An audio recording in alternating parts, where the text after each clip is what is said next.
يا هلا يا هلا يا معلم، وجايب لك انمي جديد، فما تنساش تصلي على النبي ولايك وشير وسبسكرايب لاخوك علشان محتاجهم اليومين دول. ويلا بينا نبتدي ملخص. وبتبتدي حكايتنا ونشوف ولدنا اللي بيكون اسمه اين، بيكون واقف على ارتفاع عالي جدا، وبيكون خلاص قرر ان هو يخلص على نفسه وينتحر، وبيقعد يقول ان انا ضعيف وماليش اي تلاتة لازمه في الحياه. والعبيط بنشوف ان هو على طول بيرمي نفسه، وبيقعد يقول انا نفسي بس اعرف سبب واحد كان خلاني اجي للحياه دي، لان انا اصلا شايف ان انا ماليش اي لازمه. وبيقعد يقول في الاخر ما قدرتش ان انا احقق اي حاجه لنفسي، ويا ريت كل حاجه تنتهي علشان الحياه بتاعتي فظيعه جدا، وطالما كل الناس بتعاملني زي الزباله. وبنشوف فلاش باك سريع كده لولدنا نايل عايز ينتحر، وبنشوف ان ولدنا نايل بيكون واقف مع المغامرين في واحده من المغارات السحريه، وبيكونوا داخلين عركه مع فار متوحش، وواحد من المغامرين بيقدر ان هو يوجه هجوم قوي جدا للفار ده بالسيف بتاعه، وبيطلب من الساحره ان هي لازم تخلص التعويذه بسرعه علشان يقدروا ان هم يقتلوه. وفعلا الساحره بتقدر ان هي تخلص التعويذه بتاعتها وبتضربه بيها، وبنشوف ان هم اخيرا بيقدروا ان هم يخلصوا عليه، وبيكونوا هم الاتنين عمالين ان هم يتفخروا بقوتهم. وبعد كده بنشوف ان هم بينادوا على ولدنا وبيقولوا له يا فاشل، يلا بقى لازم ان انت تشتغل وتقوم بالدور بتاعك. وبيكونوا مسمينه بجميع القمامه علشان هو عنده مهاره التقييم بس، وان هو بس بيقيم الوحوش اللي بيتم قتلها، وبيقدر ان هو يشفيها وياخد اهم الاغراض اللي موجوده فيها. بنشوف ان هو بيكون شايل الاغراض بتاعتهم وبتكون تقيله جدا عليه، فما يقدرش يشيلها، وبنشوف ان هو بيقع على الارض، فبيكونوا عمالين ان هم يتنمروا عليه كالعاده، وبيقعدوا يقولوا ان هو ما عندوش السحر القوي بتاعنا، وان هو من الطبقه بتاعت عامه الشعب الكحيان. فولادنا ساعتها بنشوف ان هو بيعتذر لهم وبيقول لهم معلش الشنطه بس كانت تقيله عليا حبتين، وبيروح بعد كده يفحص الفار المتوحش علشان بس ياخد اهم الاغراض اللي موجوده فيه. وايل ساعتها بيبتدي ان هو يحكي لنا وبيقول لنا ان اي عيل يجي العالم ده فملك النور وملك الظلام بيدوه قوه سحريه، والقوه السحريه دي بتقدر ان هي تحطه في واحده من الثلاث طبقات اللي هنعرفهم دلوقتي. الطبقه الرفيعه العليا هي طبقه الاغنياء والتجار، والمتوسطه هي المقاتلين والسحره، والطبقه الاخيره هي طبقه عامه الشعب، والاطفال غالبا بتورث القدرات بتاعه اهاليهم. فعشان كده ولدنا كان من الطبقات الاخيره الكحيانه، وعلشان ابوه وامه كانوا ماتوا وهو صغير في السن، فقرر ان هو هيتحرك من وهو صغير وان هو هينضم للمغامرين علشان يكون مقاتل. وكان حلم ولدنا دايما ان هو يكون مغامر قوي، وبيبتدي ولدنا ان هو يستخدم مهاره التقييم على الفار، وبيعرف ان هو من الرتبه سي، بس الفار ده السن بتاعه قوي جدا وهو من الرتبه دي، ويقدروا ان هم يستخدموها في اعمال التغطيه. فبيكون بيحاول ان هو يخلع السنه بتاعته بس بتكون ناشفه، وبيطلب من المغامرين ساعتها ان هم يساعدوه علشان يخلع السنه بتاعه الفار. فبيقولوا له انت معفن، امال احنا جايبينك ليه اصلا؟ المفروض ان المهمه دي بتاعتك انت، واحنا اصلا مغامرين من مستوى رفيع، ما ينفعش ان احنا نحط ايدينا في بق فار يا معفن. المغامر المعفن بنشوف ان هو بيحدف طوبه على وش ولدنا، فولدنا بيبص له بصه كلها شر، فساعتها المغامر بيديله بالرجل وبيوقعه، وبيقول له ان انت لازم تكمل الشغل بتاعك من غير اي كلام. وولدنا طبعا بنشوف ان هو بيتاسف علشان هو مش بيكون قادر ان هو يعمل اي حاجه، وبيكون بيحاول مع نفسه ان هو يخلع سنه الفار، وبنشوف ان هم بيكونوا عمالين يتنمروا عليه لحد ما ولدنا بيقدر ان هو يخلع سنه الفار. والمغامر بيقول له احمد ربنا ان احنا اصلا ضمناك معانا في الفريق، لان انت اصلا مش مغامر وما عندكش اي مهارات سحريه، واحنا جبناك علشان انت تساعد بس. وبيطلبوا منه ان هو يحط سنه الفار اللي ريحتها زباله في الشنطه بتاعته، لان هم مش عايزين يحطوها في الشنط بتاعته. وبطلنا قلب بيكون متضايق جدا وبيقول ان انا مفيش قدامي اي حاجه غير ان انا لازم ان انا استحمل المعامله الزباله دي علشان اقدر اضمن اي وظيفه اقدر اكسب منها فلوس وتخليني عايش وعلى قيد الحياه. وهم ماشيين بياخدوا بالهم ان في كلب صيد بيكون متدمر، فبيقولوا ان احنا حظنا حلو علشان الكلب ده نادر جدا، وكمان في اغراض لو بعناها فهي شكلها هتكون غالي جدا. وبيطلبوا من ولدنا ساعتها ان هو يفحص الكلب ده وان هو يجمع الحاجات المهمه اللي فيه. فولدنا بيقول لهم ان في حاجه غريبه جدا هنا، لان المعلومات اللي احنا خدناها من النقابه بتقول ان ما ينفعش ان الكلاب دي تكون موجوده هنا. فالمغامر زود بنشوف ان هو بيضربه وبيقول له ان انت لازم تبطل رغي وتعمل اللي انا بطلبه منك. وفعلا بنشوف ان هو بيبتدي ان هو يفحص الكلب الميت المتوحش، ولما ولدنا بيستخدم مهاره التقييم عليه بنعرف ان هو كلب من المستوى بي، وان هو برضه انيابه من المستوى بي، وان هي بيتم استخدامها في صناعه اسلحه قويه جدا. ولما ولدنا بيكون قاعد بيجمع المواد المهمه من الكلب الميت ده بياخدوا بالهم ساعتها من ممر تاني وان في كمان كلب ميت. فولادنا ساعتها بيقعد يقول لهم ان في حاجه غريبه في المغاره دي، لان المفروض حسب الخريطه اصلا اللي معانا ان مفيش غير ممر واحد، فبيقولوا له هو انت ولا تقدر ان انت تعترض على راينا، انت المفروض ان انت تنفذ المطلوب منك وبس، ولازم تفحص الكلب ده كمان. وبيحاول ان هو يقنعهم بالخريطه اللي هو كان خدها من النقابه، فبيقولوا له ان الخريطه ممكن يكون فيها غلط، وان انت لازم تسمع الكلام بتاعنا علشان ما تطردش من الفريق. ولما ولادنا بيحاول ان هو يقنعهم اكتر من مره، المغامر ساعتها بيتعصب عليه جدا وبيقول له اعتبر نفسك دلوقتي ان انت مفصول من الفرقه بتاعتنا، لان انت رفضت ان انت تنفذ الاوامر، وحتى الفلوس اللي انت المفروض ان انت تاخدها احنا مش هنديها لك. فولادنا بيبتدي ان هو يفكر وبيقول ان الفريق ده هو الفريق الوحيد اللي كان ابني معاه، لان كل فرق النقابه كانت رفضت ان هي تضمني ليها. ولو المغامر زويد ده طردني فانا حرفيا مش هلاقي ان انا اكل، وساعتها هترمي في الشارع. فبيضطر ساعتها ان هو يسمع الكلام ويخش الممر الجديد، واول لما بيخش بيشوف ان في عدد كبير جدا من كلاب الصيد بتكون مرميه ميته قدامهم، وبيقعدوا يقولوا ان احنا دلوقتي بقى عندنا فلوس كتير جدا. وولدنا طبعا بيكون خايف جدا ومرعوب من اللي هو شايفه، وبيقعد يقول للمغامر تتوقع مين اللي قدر ان هو يقتل كل الكلاب دي؟ فزويد ساعتها بيقولوا ان انا مش فارق معايا مين اللي قدر يقتلهم، المهم دلوقتي ان احنا نجمع كل المواد اللي احنا نقدر ان احنا نطلع بيها. وولدنا قايل ساعتها بيقول له تتوقع ان لو كان قتلوهم مغامرين مش كانوا هياخدوا كل المواد اللي هم عاوزينها منهم؟ فالمغامر زويد ساعتها بيقول ان انت لازم تبطل تعترض على كلامي كل شويه ونفذ بقى اللي انا بقول لك عليه. وفجاه هما الثلاثه بيتصدموا بعدد كبير جدا من كلاب الصيد بتكون ظهرت، وولدنا بقى بيقول له قابل يا ريس وريني بقى تقدر تعرف تتصرف معاهم ازاي. وولدنا بيقول له ان الكلاب دي كانت قتلت نفسها من الجوع علشان هما بس ما كانوش لاقيين اي حاجه ياكلوها. والمغامر زويد وهو والساحره اللي معاه بيكونوا خايفين جدا، وبيقولوا ان احنا الاتنين لو كنا استخدمنا كل قوتنا دلوقتي فمستحيل اصلا ان احنا نقدر نهزم واحد منهم. وبيكونوا بيحاولوا ان هم يدوروا على اي طريقه علشان يقدروا ان هم يخلعوا من الكهف. وطبعا المغامر زود بتجيله فكره زباله، وبيطلب ساعتها من الساحره ان هي تستخدم سحر الشلل على ولدنا ايل علشان بس ان هم يخلوه طعم للكلاب ويقدروا ساعتها ان هم يهربوا. ساعتها الساحره على طول بنشوف ان هي بتعتذر لولدنا وبتستخدم على طول سحر الشلل عليه. والمغامر المعفن بنشوف ان هو بيقول للكلاب لو انتوا جعانين فعندكم الجثه دي، وبيطلع يجري على طول هو والساحره. وولدنا طبعا بنعرف ان هو بيكون مش قادر ان هو يتحرك بسبب سحر الشلل،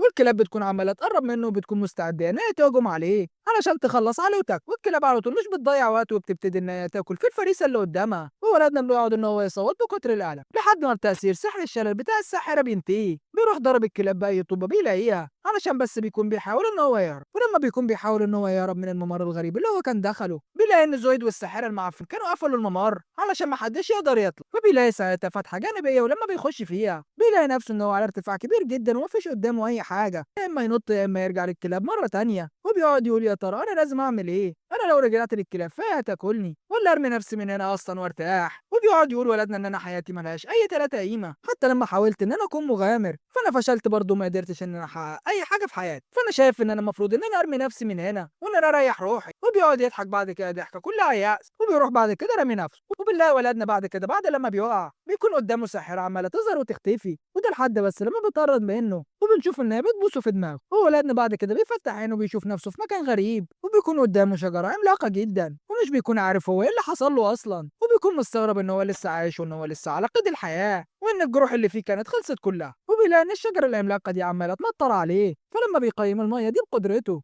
بيلاقي ان النقط دي عباره عن المانع اللي بتنزل من الشجره. وبنعرف ان في العالم اللي كان عايش فيه ولدنا ايل كانت موجوده شجره عالم ضخمه جدا وهي اللي بتمد كل الصحراء بطاقه المانا، بس في اشاعات كانت طلعت ان الشجر دبلت وان هي خلاص ما بقتش موجوده. وبيكونوا مستغربين وبيقعدوا يقولوا ازاي بيتم مد الصحراء بطاقه المانا طالما شجره العالم دي ماتت ومش موجوده. وبيكونوا اعتبروا ان شجره العالم موجوده في مكان تاني بس للاسف محدش يعرف مكانها. وولدنا ايل بيقولوا ان انا ما كنتش متوقع ان شجره العالم موجوده اصلا في واحده من المغارات، وبيكون عمال يشكر الشجره علشان هي عالجته من الاصابات بتاعته. وبيسمع بعد كده صوت بنوته، ولما بيبص حواليه مش بيلاقي اي حاجه، وبيقول ان انا مش حاسس ان انا حواليا اي وحوش. وبيقرر ان هو لازم يرجع مره تانية علشان يعتمد على نفسه وده علشان يهرب. وولدنا بيكون بيحاول ان هو يشجع نفسه وبيتمنى ان الكلاب ما تظهرلوش تاني وتقطع وراك. وبنلاقي مره واحده ان الساحره اللي كانت باست ولدنا بتكون واقفه من بعيد وبتكون نفسها ان هي تنادي عليه. وولدنا بيبتدي ان هو يتحرك مره تانية وهو ماشي بيقول الحمد لله ان مفيش اي وحوش موجوده هنا. بس فجاه بنشوف ان ولدنا مره واحده ودنه بتطير، وطبعا بيكون عمال يصوت بسبب الالم ده ومش بيكون عارف ازاي ودنه طارت. فولدنا بيحاول يمد ايده علشان ياخدها بيلاقي مره واحده ان صوابعه كلها بتطير، وفجاه بيظهر قدامه شيطان من الرتبه اس، وبيكون معروف ان هو سريع جدا وانه محدش يقدر ان هو يجري في السرعه بتاعته ابدا. والشيطان ده طبعا مش بيضيع اي وقت وبيبتدي ان هو يتحرك بسرعه جدا وبيدي ولدنا ضربات كتير جدا حرفيا بيشرح. وولدنا بيقع على الارض وبيقعد يقول ايه الحظ المنيل ده، يعني يوم ما يقرب من كلاب تكون الرتبه بيقع في وحش من الرتبه اس، وبيكون لسه الشيطان هيخلص على ولدنا بالمنجل اللي في ايده. بنلاقي ان الشيطان مره واحده بيقف وبيكون خايف جدا ومتردد، وفجاه ولدنا بيبص وراه بيلاقي ان في دب عملاقه قويه جدا بتخلص على الشيطان ده وده بضربه واحده. ولما ولدنا بيستخدم مهاره التقييم على الدبه دي بيعرف ان ده دب الموت وان ضربه واحده من ايده بس بتقدر تخلص على اي حاجه.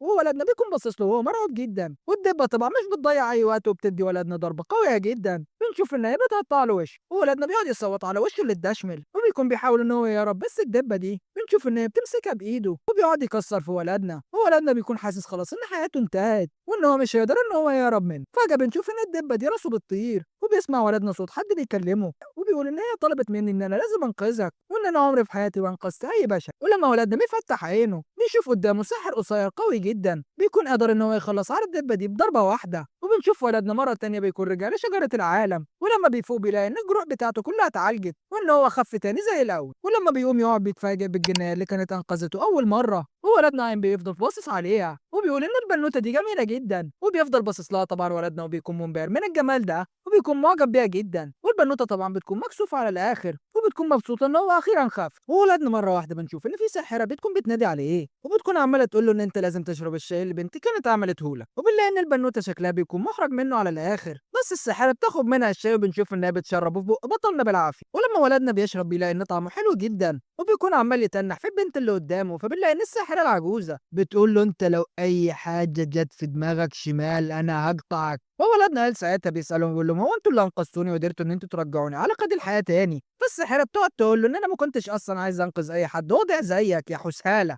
بس بنتي اللي اسمها يوري هي اللي كانت مصممه ان انا لازم انقذها، وبتطلب من ولدنا ان هو لازم يشكر بنتها. فالبنوته يوري بنشوف ان هي بتكون محرجه جدا وبتقعد تقول لامها ان انا ما قلتش اي حاجه اصلا. ولما ولدنا بيشكرها مره تانية بنشوف ان هي بتكون فعلا مكسوفه جدا، بس الام ساعتها بنشوف ان هي بتضرب ولدنا وبتقول له يا حيوان انت ما ينفعش ان انت تنادي عليها كده باسمها. وولدنا ساعتها بيتفاجئ لما بيعرف ان الساحره العجوزه دي اصلا هي امها، وبنشوف ان هي ساعتها بتكون لسه هتعرفه بنفسها وبنعرف ان اسمها ارسولا، وبتقعد تقول له ان انا اصلا حارسه شجره العالم السفاحه، وبنعرف ان في العالم ده اصلا في 9 شجرات عالم وكل شجره بيكون معاها حارسه بس علشان تحميها من اي هجمات. وارسولا بتقعد تقول من ساعه ما البنوته يوري وصلت لهنا وحطت الجذور بتاعتها وانا موجوده هنا علشان احمي. فولدنا ساعتها بيقول لها ان يوري اصلا تعتبر بشريه، فبتقول له انت غلطان لان البنوته يوري هي اصلا شجره العالم، وعلشان ما صعبش عليك الامور علشان شكلك جحش وغبي ومش هتفهم. فباختصار كده فالبنوته يوري هي روح شجره العالم. فولدنا بيقعد يبص على البنوته يوري وبيقعد يمدح في جمالها. فالبنوته ارسولا بتتدخل مره تانية وبتنزل ضرب في ولدنا وبتقول له يا حيوان احنا ما رجعناش عينك علشان تقعد تبص بيها. وولدنا بيقول لها فعلا معاكي حق لان انا اخر مره كنت واجهت الدب الموت كان طير لي وشي وطير لي عيني وكمان كان عمل لي اصابات كبيره جدا. وبيكون ساعتها بيبص لنفسه وبيكون مستغرب ان عينه رجعت سليمه وان كل اصاباته كانت اتعالجت. فبتقول له ان احنا بس عالجناك بقطرات شجره العالم فعلشان كده انت بس رجعت سليم، بس عينك احنا ما قدرناش ان احنا نرجعها مره تانية، فاستخدمنا ساعتها جزء من شجره العالم علشان نقدر ان احنا نعمل لك عين صناعيه. يعني من الاخر كده العين بتاعتك دي عين سحريه وكمان مصنوعه من شجره العالم. والساحره اورسولا بتكون متضايقه جدا علشان اصلا ان هي عالجته، بس هي ما بتقدرش ان هي ترفض اي طلب للبنوته يوري. وولدنا ساعتها بيسال البنوته يوري وبيقول لها هو انت ليه طلبت ان هي تعالجني؟ فيوري بتقول له ده علشان انت بس شكرتني لما انا عالجتك اول مره. واورسولا بتقول ان اي حد كان مصاب وبيتم علاجه كان على طول بيحاول ان هو ياخد منها اجزاء وهو ماشي علشان بس يستفيد منها ويبيعها، بس انت الوحيد اللي كان شكرتها ساعتها وده من غير كمان ما تاذيها، وده السبب اللي خلاها ان هي تطلب مني ان انا اعالجك. فولدنا قال بنشوف انه بيشكر البنوته يوري للمره التاسعه.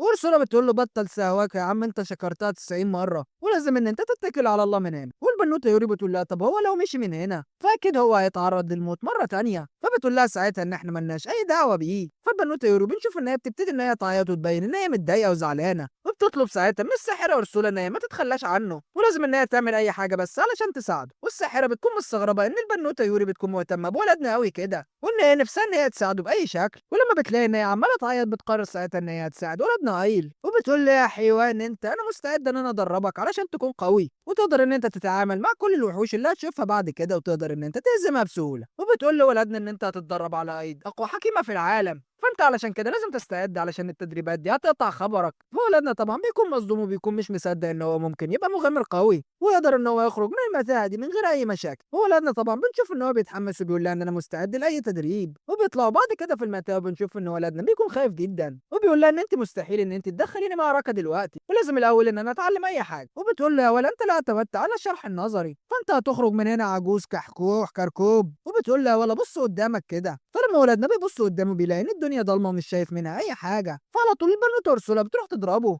وبتقول له احنا بدلنا عينك بقطعه من شجره العالم علشان تقول لي يا عبيط ان انت مش شايف. فولدنا بيقول لها والله مش شايف يا حاجه الدنيا ضلمه. فبتقول له ده انت بس علشان انت ما عندكش ادراك يا عبيط وانا عاوزاك ان انت تكون مركز جدا وانت بتستخدم عينك مره تانية. وفعلا بنشوف ان ولدنا بيبتدي ان هو يركز جدا وولدنا اول ما بيفتح عينه بيتصدم ان هو قادر ان هو يشوف كل حاجه. وساعتها الساحره ارسولا بتقول لها اعمل حسابك ان التدريب هيبتدي دلوقتي. وبتشوف ان هي بتحدف طوبه على نفس الشيطان اللي كان هاجم ولدنا قبل كده، والشيطان بيكون بيبتدي ان هو يتحرك حواليهم بسرعه كبيره جدا. والساحرة أورسولا بتقول لها اعمل حسابك علشان أنا عاوزة إن أنت تتفادى كل الهجمات اللي جاية عليك، وكمان عاوزة إن أنت تهزم. فولادنا بيقول لها إزاي اللي أنت بتقوليه ده منين؟ فبتقول له يا ولا مش أنت عندك أصلا مهارة التقييم؟ فولادنا بيقول لها إن مهارة التقييم آخرها إن هي تجيب شوية معلومات بس. فبتقول له لا أنت غلطان، لأن مهارة التقييم بالعين السحرية اللي معاك دلوقتي أكيد هتكون مختلفة عن عينك العادية. ولما الشيطان بيكون بيهجم على ولدنا بنشوف إن هو بيكون عاوز يجرب مهارة التقييم عليه، وبيعرف ساعتها إن العفريت بيكون عاوز يهجم عليه دلوقتي علشان بس هو عاوز يقطع ودنه اليمين. فولدنا بيكون مبسوط جدا علشان هو قادر إن هو يتوقع الحركة بتاعته،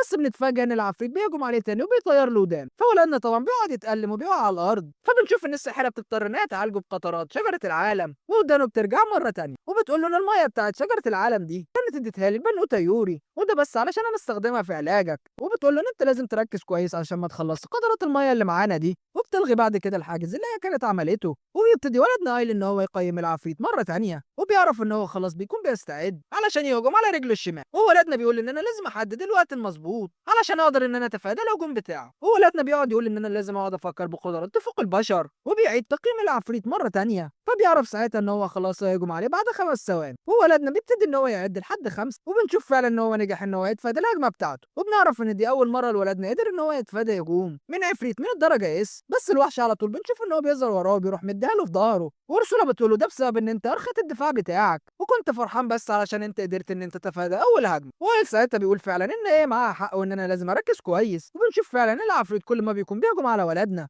السفاح بنشوف إن هو بيقدر إن هو يتفادى الهجمات كلها. وبعد لما بيتفادى أكتر من هجمة بنشوف إن ولدنا بيتغار. فساعتها على طول بنشوف إن هو بيلبس واحدة من العفريت. فأرسولا بتقول له إن الألم دايما هيكون أكبر معلم ليك، وبتبتدي إن هي تعالجه مرة تانية، وبتقول له يلا بينا بقى على الاختبار التاني، وهي إن أنت لازم تهزمه. فولدنا بنشوف إن هو بيقول لها إن أنا إزاي أهزمه وأنا أصلا ما عندي أي قدرات هجومية أقدر إن أنا أهاجمه بيها. فبتقول له إن أنت لازم تبطل غباء وتعتمد على عينك السحرية علشان تدور على أي طريقة تقدر إن أنت تهزمه بيها. وبتدي له بعد كده عصاية، وبتقول له إن ده سيف خشبي، وبتقول له إن أنت لازم تستخدمه علشان تقدر تهزم العفريت ده. وبتقول له أصلا إن السيف ده معمول من شجرة العالم، والبنوتة يوري كانت هي اللي عملت السيف ده علشان تقدر إن أنت تستخدمه. بتقول له كمان إن هي استحملت الألم لما كانت بتقطع جذوع الشجر، وده بس علشان تعمل لك السيف القوي ده. فيا ريت تبقى جدع وإن أنت ما تغزلهاش وإن أنت تتعلم تكون مغامر بسرعة. فولدنا بنشوف إن هو بياخد السيف من البنوتة أرسولا، وبيكون عمال يشكر يوري على السيف ده، وبيكون خلاص بيستعد إن هو يهزم العفريت. وولدنا ساعتها بيقيم العفريت مرة تانية، وبيعرف إن هو يهجم على رجله اليمين، وده بعد 3 ثواني. وبيقول إن أنا كل اللي المفروض أعمله إن أنا أستنى لحد ما ال3 ثواني يخلصوا، وأكيد بعديها هجوم عليه بالسيف اللي معاه. ولما ال3 ثواني بيخلصوا وولدنا بيهجم عليه، بيتفاجئ إن العفريت ده كان سريع جدا وقدر إن هو يتفادى الهجوم بتاعه. ولما بيسأل الساحر أرسولا بتقول له علشان أنت هجماتك ضعيفة وبطيئة،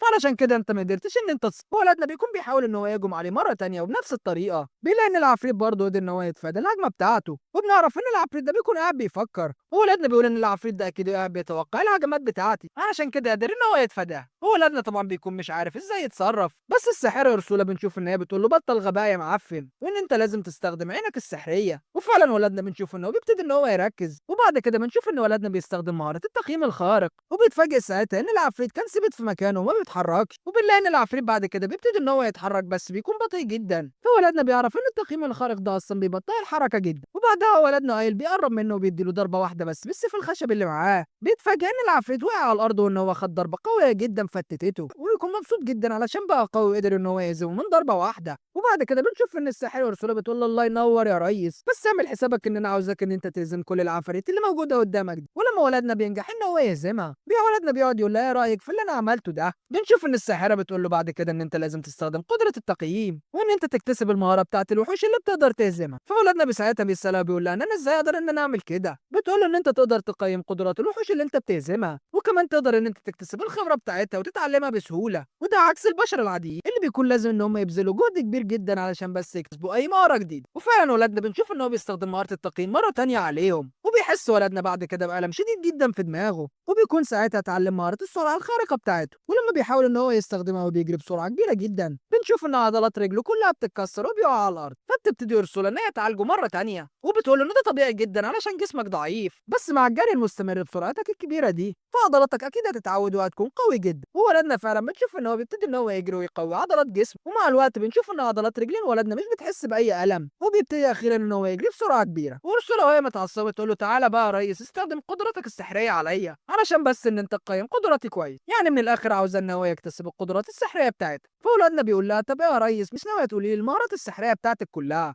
فالبنوته ساعتها بتولع فيه وبتقول له ان انا عندي قدره قويه جدا وهي ان انا اقدر استخدم السحر وده من غير ما اقول التعويذه بتاعته. وولادنا بعد كده بيستخدم مهاره التقييم تاني عليها وكل مره بنشوف ان هو بيفشل بس في الاخر بنشوف ان هو اخيرا بيقدر ان هو يتعلمها. والمشكله اللي دايما كانت عند ولادنا ان هو اصلا ما عندوش اي طاقه مانا علشان تقدر ان هي تستوعب كل الطاقه السحريه اللي موجوده عند المعلمه أرسولا. فبنعرف ان بسبب البنوته يوري واستخدامها لقطرات شجره الميه فقدرت ان هي تزود طاقه المانا بتاعت ولادنا وده بس علشان يقدر ان هو يستخدم السحر بعد كده. وبنعرف ان ولدنا بعد كده بقى سفاح وقدر ان هو يعمل 1000 كرة نارية وكمان سحر الرياح من المستوى المتوسط. واخيرا بعد التدريب بنشوف ان الساحر أرسولا بتقول له يلا بقى يا ريس لازم نعمل جولة انتقامية ونشوف حد انت كان نفسك ان انت تهزمه من زمان. وطبعا بيكون قصدهم على دب الموت. فولدنا بعد كده بنشوف ان هو والساحرة بيتجهوا على دب الموت علشان يواجهوه. ولما ولدنا بيكون شايفه ماشي بيكون قلقان ومتوتر جدا. فالساحرة بتقول له ان انت ما تبقاش زي العيال يلا وتبقى خايف، انت دلوقتي المفروض ان انت تقدر تهزمه بسهولة شديدة جدا. فبتروح بعد كده ضربة وزقة ناحيته وبتقول له اتجه يا جبان. وبنشوف ان الدبة بعد كده بتكون واخدة بالها ان ولدنا واقف وراه وولدنا عيل بيكون عمال يشجع نفسه وبيكون عمال يقرب منه وبيستخدم عليه بعد كده سحر كرات النار. بس بسبب التوتر اللي عند ولدنا بنشوف ان الهجمات كلها ما بتجيش، بس على الاقل بنشوف ان ولدنا بيقدر ان هو يحجب الرؤية عن دب الموت وده بسبب الهجمات الكتيرة اللي عملها. وبيستخدم بعد كده مهارة السرعة الخارقة وبنشوف ان هو بيظهر ورا الدبة، بس الدبة على طول بنشوف ان هي بتهجم عليه. فولدنا بنشوف ان هو على طول بيوقفه بمهارة التقييم الخارق وبيستخدم بعد كده عليه سحر الرياح وبنشوف ان هو بيقدر يطيره. بس سحر الرياح للاسف بيكون ضعيف شويه وولدنا بيقعد يقول ان انا لازم اتدرب شويه علشان اقدر ازيد من قوته. وبنشوف ان ولدنا بعد كده بيستخدم تعويذه كرات النار وبيقدر ان هو يهجم عليه ب1000 كره ناريه وفي الاخر ولدنا اخيرا بيقدر ان هو يخلص عليه. ولدنا بيكون فرحان جدا علشان اخيرا بقى قوي وان هو بقت عنده قدرات وولدنا بعد كده بنشوف ان هو رجع لمكان شجره العالم وارسولا بتقعد تقول له ان انا عندي هديه ليك بس للاسف انا هديها لك لان يوري كانت هي اللي طلبت مني ان انا اديها لك. وبتقول له اللي في ايدي دي هي نواة شجره العالم ودي اللي احنا كنا استخدمنا جزء منها بس علشان نرجع عينك مره تانية. وبتقول له ان انا دلوقتي هحطها كلها جوه عينك. فبيقول ان نواة شجره العالم مش هي المفروض ان هي روح البنوته يوري. فبتقول له بس احنا هنديها لك شويتين مش هنديها لك على طول. وبتقول له ان انا عملت تعويذه اصلا ان انت لو مت فانت هترجع هنا مره تانية. وولدنا بنشوف ان هو بيبتدي ان هو يغمض عينه وبتبتدي ان هي تزرعها له جوه عينه. وولدنا بيقعد يقول ان انا مش حاسس باي فرق كبير اصلا. فبتقول له انت مع الوقت هتعرف قيمتها وساعتها تشكرني كتير. وولدنا بيكون عمال يدور على البنوته يوري بس مش بيلاقيها وبيتفاجئ مره واحده ان هي بتطلع من عينه. وبتقول لولدنا الفتره الجايه فانا هكون موجوده على طول جوه عينك. وأرسولا بتبتدي ان هي تقول ان نواة شجره العالم بعد ما احنا كنا زرعناها في عينك دلوقتي بقت هي شجره العالم الجديده وكده يوري هتبقى معاك على طول. ويوري ساعتها بتبتدي تقول ان انا ممكن اقدر اعالجك بقطرات الميه بتاعت شجره العالم في اي وقت انت كنت تصفي فيه. وأرسولا بتقعد تقول له ان انت دلوقتي المفروض تكون مبسوط اصلا علشان يوري هتكون على طول معاك. وولدنا بيقول للبنوته أرسولا يعني انت مش متضايقه ان هي هتفضل معايا على طول بعد كده. فبنشوف ان هي بتقعد تضربه وتلطش فيه وبتقول له ده بالغصب وللاسف انا ما اقدرش ان انا ارفض اي طلب ليها. وبتقول ان البنوته يوري طول عمرها ما عندهاش اصدقاء او اي حد يكون قريب منها من ساعه ما انا عرفتها. وبتقول له انت اصلا الوحيد اللي انا اقدر ان انا اتمنك عليها لان انت طيب وعبيط ومالكش في اي حاجه. وولدنا قايم بيشكرها على الثقه الكبيره دي وبيقول ان انا كده احميها بكل قوتي. وبتقول له اصلا انا هديك هديه قبل ما تمشي وبتعمل لولدنا تعويذه على ايده بنعرف ان هي مخزن لا نهائي يقدر يحط فيه اي حاجه وبتديله سيف قوي جدا وبنعرف ان هو اسمه سيف الروح. وبتقول له اعمل حسابك ان انت هتحتاجه بعد كده. وبنشوف ان هي مره واحده بترشق السيف في عينيه ويوري بعد كده بنشوف ان هي بتعالجه. وارسولا مره واحده بتاخد حجر وبتخلي ولدنا يبلعه وده بيكون اسمه حجر الفلاسفه. فولدنا مره واحده بيحس احساس غريب جدا من عينه اليمين وبيقعد يقول لها هو انت عملتي ايه؟ فبتقول له ان انا بس ربطت عينك اليمين بالوعي بتاعي يعني اقدر اشوف كل حاجه واقدر ان انا اتواصل معاك بسهوله واقدر اراقبك واشوف اي حاجه انت بتعملها مع البنوته يوري فما تحاولش ان انت تستفرد بيا يا معفن. وان ساعتها بيقول ان انا مش باقي لي بس غير ان انا اخرج من المتاهه وبيقول للبنوته يوري لازم ان انت تستعدي علشان احنا هنمشي من هنا. والبنوته يوري بتقول لي ان انا اتمنى ان انا لما اخرج من هنا ان انا اشوف اخواتي. فولادنا بتشوف ان هو بيسالها بيقول لها هو انت تعرفي اي حد غير البنوته أرسولا؟ فبتقول له ايوه انا عندي اخوات بس للاسف انا ما اعرفش عنهم اي حاجه. فأرسولا بتبتدي ان هي تشرح وبتقول ان شجره العالم كانت واحده بس لما النواه بتاعتها كانت اتقسمت ل9 اجزاء فكل جزء منها كان دخل مغاره سحريه معينه. وولادنا ساعتها بيعرف ان هو لازم يلف كل المغارات السحريه علشان بس يقدر ان هو يوصل لعيله البنوته يوري. وولادنا بنشوف ان هو بيوعدها ان هو هيلف لها العالم كله وده لحد بس ما يوصل لكل اخواتها ويخليها تقابلهم. ولما ولادنا بيطلع للمتاهه تاني علشان يخرج بيلاقي قدامه طريقين وما بيكونش عارف يمشي في اي واحد فيهم بس بيسمع صوت ساعتها من أرسولا بتقول له ان انت لازم تاخد الطريق الشمال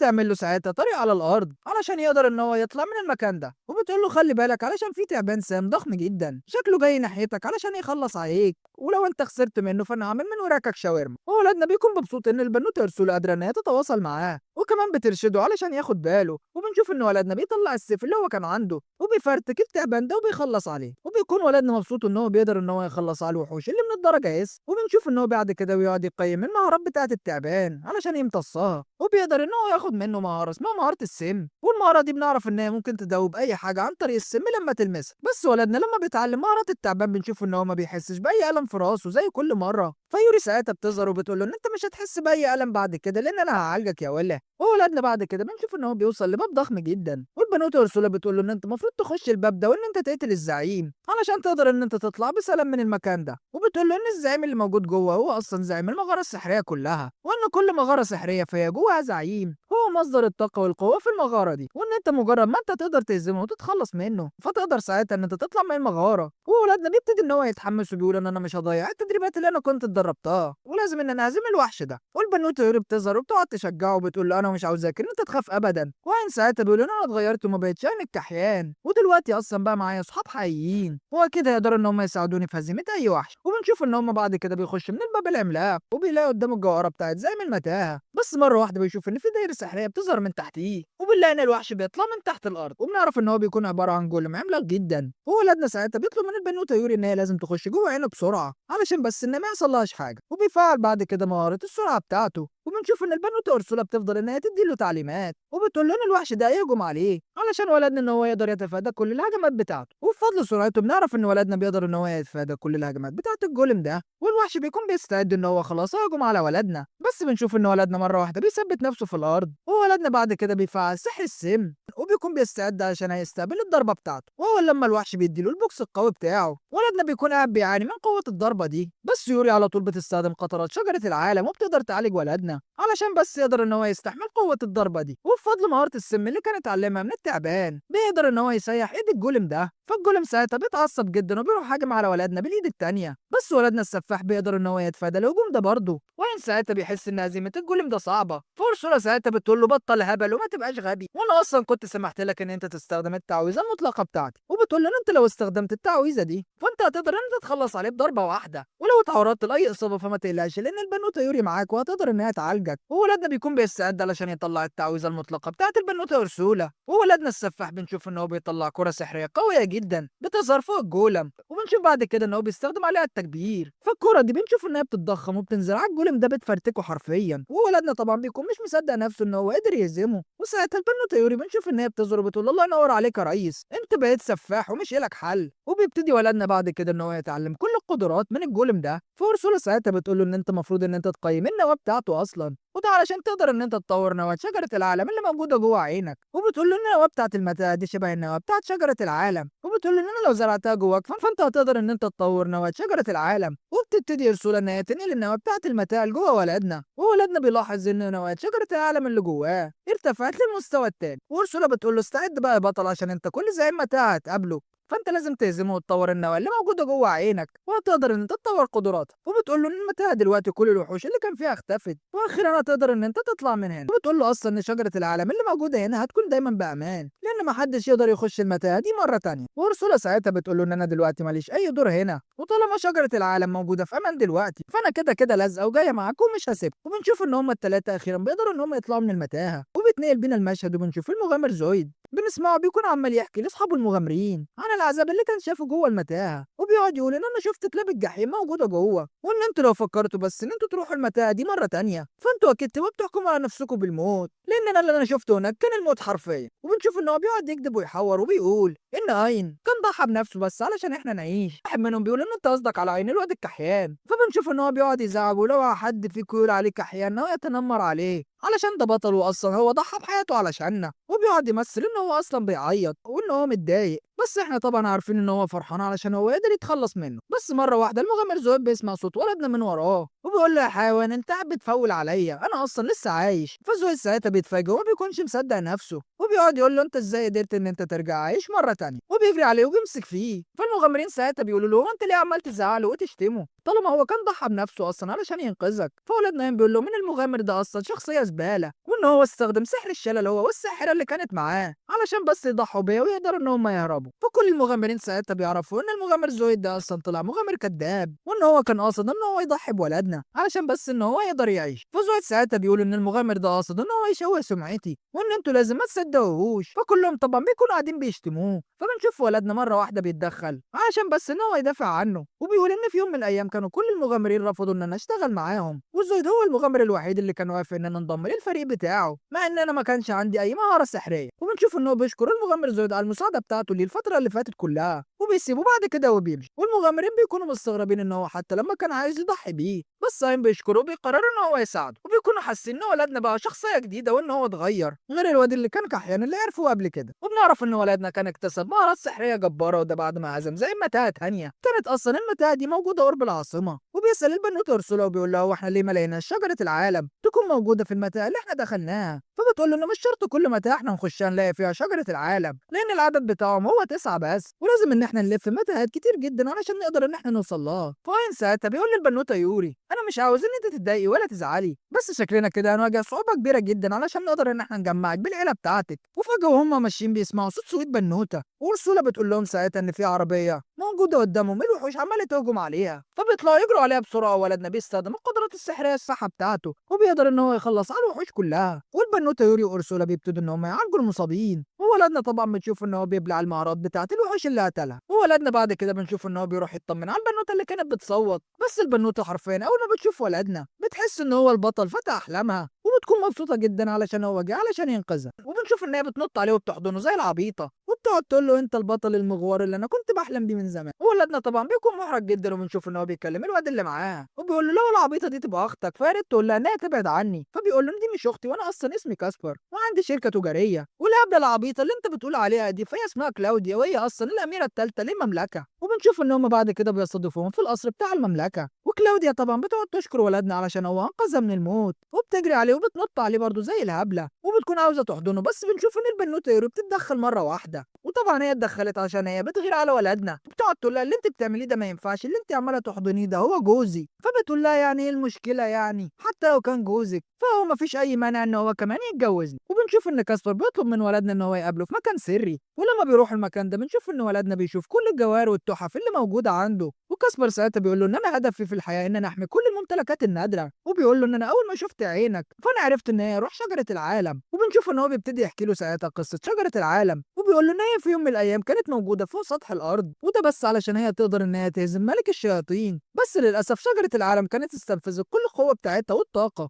وبسبب كده فهي اتقسمت واختفت جوه المغارات الحقيقيه. وولدنا بيعرف ان ملك الشياطين اللي اسمه مكتوران كان هو السبب في اختفاء شجره العالم اصلا. وكاسبر بيقول له ان انا اصلا كنت بدور على نواه شجره العالم وبقالي فتره. وارسولا بتقول له: انت لازم توافق على عرض العمل اللي هو كان اداهولك، لان هو واضح ان هو عنده معلومات كتير جدا عن اشجار العالم واكيد هيقدر ان هو يفيدنا في المستقبل، وان انت لازم تقبل عرض الشغل بتاعه، وساعتها نقدر ان احنا ناخد منه كل المعلومات عن اماكن تواجد نواة شجره العالم، وياري هتقدر ان هي تقابل العيله بتاعتها. وبنشوف ان ولدنا بيرجع له مره تانية وبيقول له: يا ريس اعمل حسابك ان انا مش هشتغل معاك، بس احنا ممكن ان احنا نكون صحاب. وكاسبر بنسمعه بيقول ان انا موافق وان انت كمان ممكن تقعد عندنا وكل حاجه في الاسرار تكون تحت امرك. فولادنا طبعا بيكون فرحان ان كاسبر عنده معلومات كتير جدا عن نواة شجره العالم وان هو هيقدر يساعده. وبنشوف ان الشله كلها بيكونوا وصلوا قدام واحده من المغارات السحريه اللي كان قال لهم عليها كاسبر، وولدنا بيكون يتمنى ان هو يلاقي واحده من اخوات البنوته يوري تكون موجوده جوه المتاهه دي علشان البنوته يوري بس تكون مبسوطه. واين ساعتها بيطمن البنوته يوري وبيقول لها ان انا هعمل كل المجهود بتاعي علشان بس ان انا احقق وعدي وان انا اخليك ان انت تقابلي كل اخوات. ولما ولدنا بيخش المتاهه بيلاقي في الاخر حيطه سد وبيكون في الاخر مش عارف يروح فين. فارسولا بتقول له ان الحيطه دي فيها دايره سحريه وان انت مجرد بس ما انت هتحط ايدك عليها فانت اكيد هتتنقل للبوابه الحقيقيه. وفعلا ولاد ناين اول ما بيلمس الحيطه بنشوف ان هي على طول بتختفي، وبيلاقي نفسه مره واحده على حافه جبل، وبيكون قدامه غابه كبيره جدا. وولاد ناين بيكون مصدوم جدا لان الغابه دي بتكون شكلها كبير جدا، وبيكون مستغرب ازاي غابه بالحجم العملاق ده تكون مستخبيه جوه مغاره سحريه. فيرسولا ساعتها بتقول له ان انت كل اللي انت شايفه ده عباره بس عن وهم شكله معمول بسحر قوي جدا. وفجاه مره واحده بيسمعوا صوت بيكون بيكلمه من بعيد، ويوري ساعتها بتعرف ان الصوت ده كان صوت اختها بينا، وبتسالها وبتقول لها وانت موجوده فين؟ فبتقول لها ان انا موجوده في اخر المتاهه السحريه، وعلشان تقدروا ان انتوا توصلوا لي فانتوا لازم ان انتوا تختموا المغاره دي كلها. وين ساعتها بيكون مخضوض جدا، وبيقول لها ان المتاهه دي شكلها ضخم جدا، وان احنا مش هنقعد فيها ولا 50 سنه يا وليه، ما ايه رايك تنجزي وتجيلنا انت بقى؟ فبينا ساعتها بتقول لهم ان انا ما اقدرش ان انا استخدم السحر واجيلكوا، ولازم ان انتوا تخلصوا المتاهه دي كلها وتقتلوا كل الوحوش اللي موجوده فيها. وولد نايم بنشوف ان هو بيقعد يقول البنوته يوري ان انت ما تقلقيش من اي حاجه، وان انا اقدر في المتاهه دي كلها. فبينا ساعتها بتكون مندهشه من الشجاعه بتاعت ولدنا، وبتقعد تقول له ان انت ما تتفائلش قوي كده لان المتاهه دي صعبه جدا وفيها فخاخ وحوش كبيره جدا. بس طبعا ايون ولدنا السفاح مش بيهمه الكلام ده، وبنشوف انه بينزل الغابه، وهنا ساعتها بتكون متحمسه علشان عاوزه تشوف ولدنا هيعمل ايه، وبنشوف ان هي بتكون عماله تتفرج عليه. وولدنا بيعدي من قدام اول فخ، والبنوته بتكون متوقعه ان ولدنا هيقع فيه، بس ولدنا السفاح ايام بنشوف انه بيقدر يعدي اول فخ. فبينا طبعا بتكون مندهشه من الذكاء بتاع ولدنا. وولدنا عين ساعتها بنشوف ان هو بيقدر يعدي فخاخ كتير جدا بتقابله، وهنا ساعتها بتكون عماله تزعق زي المجنونه. فاين ساعتها بيقول لها ان انت لازم تهدي نفسك، انت لازم ان انت تكوني فرحانه علشان احنا جايين لك وان احنا هنخلص المتاهه، وده علشان تقدر ان انت تشوفي اختك. والبنوته يوري ساعتها بنشوف ان هي بتقول لولدنا ان اختي دي طول عمرها مجنونه وهبله، وان هي كانت بتعشق تعمل مقالب كتير جدا فينا واحنا صغيرين. فولدنا بيرد عليها وبيقول لها ان المهم ان اختك ما تكونش مجنونه وتحاول ان هي تقتلنا. فبينا ساعتها بترد عليه وبتقول له ان انا مش متخلفه قوي كده، وان انا عامله نظام قوي جدا في المتاهه هنا لدرجه ان اي حد ممكن ان هو يعرض نفسه للخطر فعلى طول هيطلع بره المتاهه. وبتقول له ان الفخاخ بتاعتي دي ما كانتش قتلت اي حد قبل كده، وان انت لازم تستعد بقى يا عم الشجاع علشان انا هبعت لك دلوقتي وحوش قويه جدا تحاربها. وبتبعت له اول وحش نباتي، وبنشوف ان هو بيكون قوي جدا وبيقدر ان هو يطلع دخان اي حد يشمه على طول هيروح في النوم. بس ولدنا السفاح بنشوف ان هو مش بيتاثر بالدخان بتاع الوحش لان هو بيكون خلاص اكتسب مناعه من الوحوش اللي كان هاجمها، وما بيتاثرش باي غاز سام ولا غاز منوع. وبينا طبعا اول ما بتعرف كده بتتعصب وبتكون متضايقه جدا، وبتقعد تقول له ان انت بالمنظر ده فانت بتبوظ كل الخطط بتاعتي. وين ساعتها بنشوف ان هو بضربه واحده حرفيا بيقدر ان هو يفنش الوحش النباتي، وبيستخدم بعد كده مهاره التقييم عليه علشان يسرق بس المهارات بتاعته. فجاه مره واحده بيشوف ان في حاجه بتخبطه في دماغه، ولما بيبص حواليه ما بيلاقيش اي حاجه خالص، بس بيكون حاسس ان هو اتهجم عليه من وحش متخفي. وفعلا ارسولا بتقول له ان في وحش هجم عليك، وهو فعلا مستخدم مهاره التخفي علشان ما تشوفوش. والوحش بيفضل يهجم على ولدنا بضربات سريعه جدا وقويه، بس ولدنا ما بيتاثرش بيها نهائي. وبينا ساعتها بتكون متضايقه وبتقعد تقول هو مال الولد ده ما فيش اي حاجه بتحوق فيه، حتى الوحش اللي عنده قدره التخفي لما بيهجم على ولدنا فما فيش اي حاجه بتحصل له. وولدنا طبعا بتكون عنده العين الاسطوريه بتاعت شجره العالم، فبيقدر بسبب كده ان هو يحدد المكان بتاع الوحش اللي بيعمل فيه كده، وعلى طول بيستخدم عليه مهاره الجاذبيه. وبنشوف ان هو بيخلص عليه، وبينا بتتصدم ان كل الفخاخ اللي هي كانت عملتها لحد دلوقتي ولدنا بيكون قدر ان هو يعديها بكل سهوله. وبنشوف ان هي بعد كده بتكون عماله تضحك عليه، وبتقول له ان الفخاخ اللي عدت دي كلها كانت كوم، وان اللي جاي لك ده دلوقتي يا ريس هو كوم تاني. وبنشوف ان هي بتبعت له بعد كده اتنين من الوحوش اللي بيكون باين عليهم ان هم قواي، بس ولدنا في ثانيه الا ثانيه بضربه واحده بنشوف ان هو بيقدر ان هو يخلص عليهم. فبينا ساعتها بنشوف ان هي بتبتدي ان هي تستسلم، وبتقول ان ولدنا هي مستحيل ان هو يكون بشري لان انا كنت بعت له وحوش قويه جدا وهو قادر ان هو يخلص عليهم بضربه واحده. وبنرجع للمغامر الزويد اللي حرفيا بيكون كاره حياته بعد لما كانت سمعته ضاعت بسبب ولدنا عين. ولما بيرجع لنا قوي بنشوف ان كل المغامرين حرفيا بيكونوا مش طايقينه. ولما بيقابل صاحبته جولين وبيحاول ان هو يحكي لها عن اللي حصل بنشوف ان هي بتقعد تنكر ان هي تعرف اي حاجه عن اللي حصلت لولدنا عين، وبتقعد تعيط على اساس ان هي ما عملتش اي حاجه، وان هي ما كانش ليها اي دخل باللي كان حصل، وان هي حاولت ان هي تساعد ولدنا وقتها. بس زويد هو اللي كان اجبرها ان هم لازم يسيبوا ولدنا ويطلعوا يجروا. وزويد ساعتها بيكون بيحاول ان هو يتهجم عليها،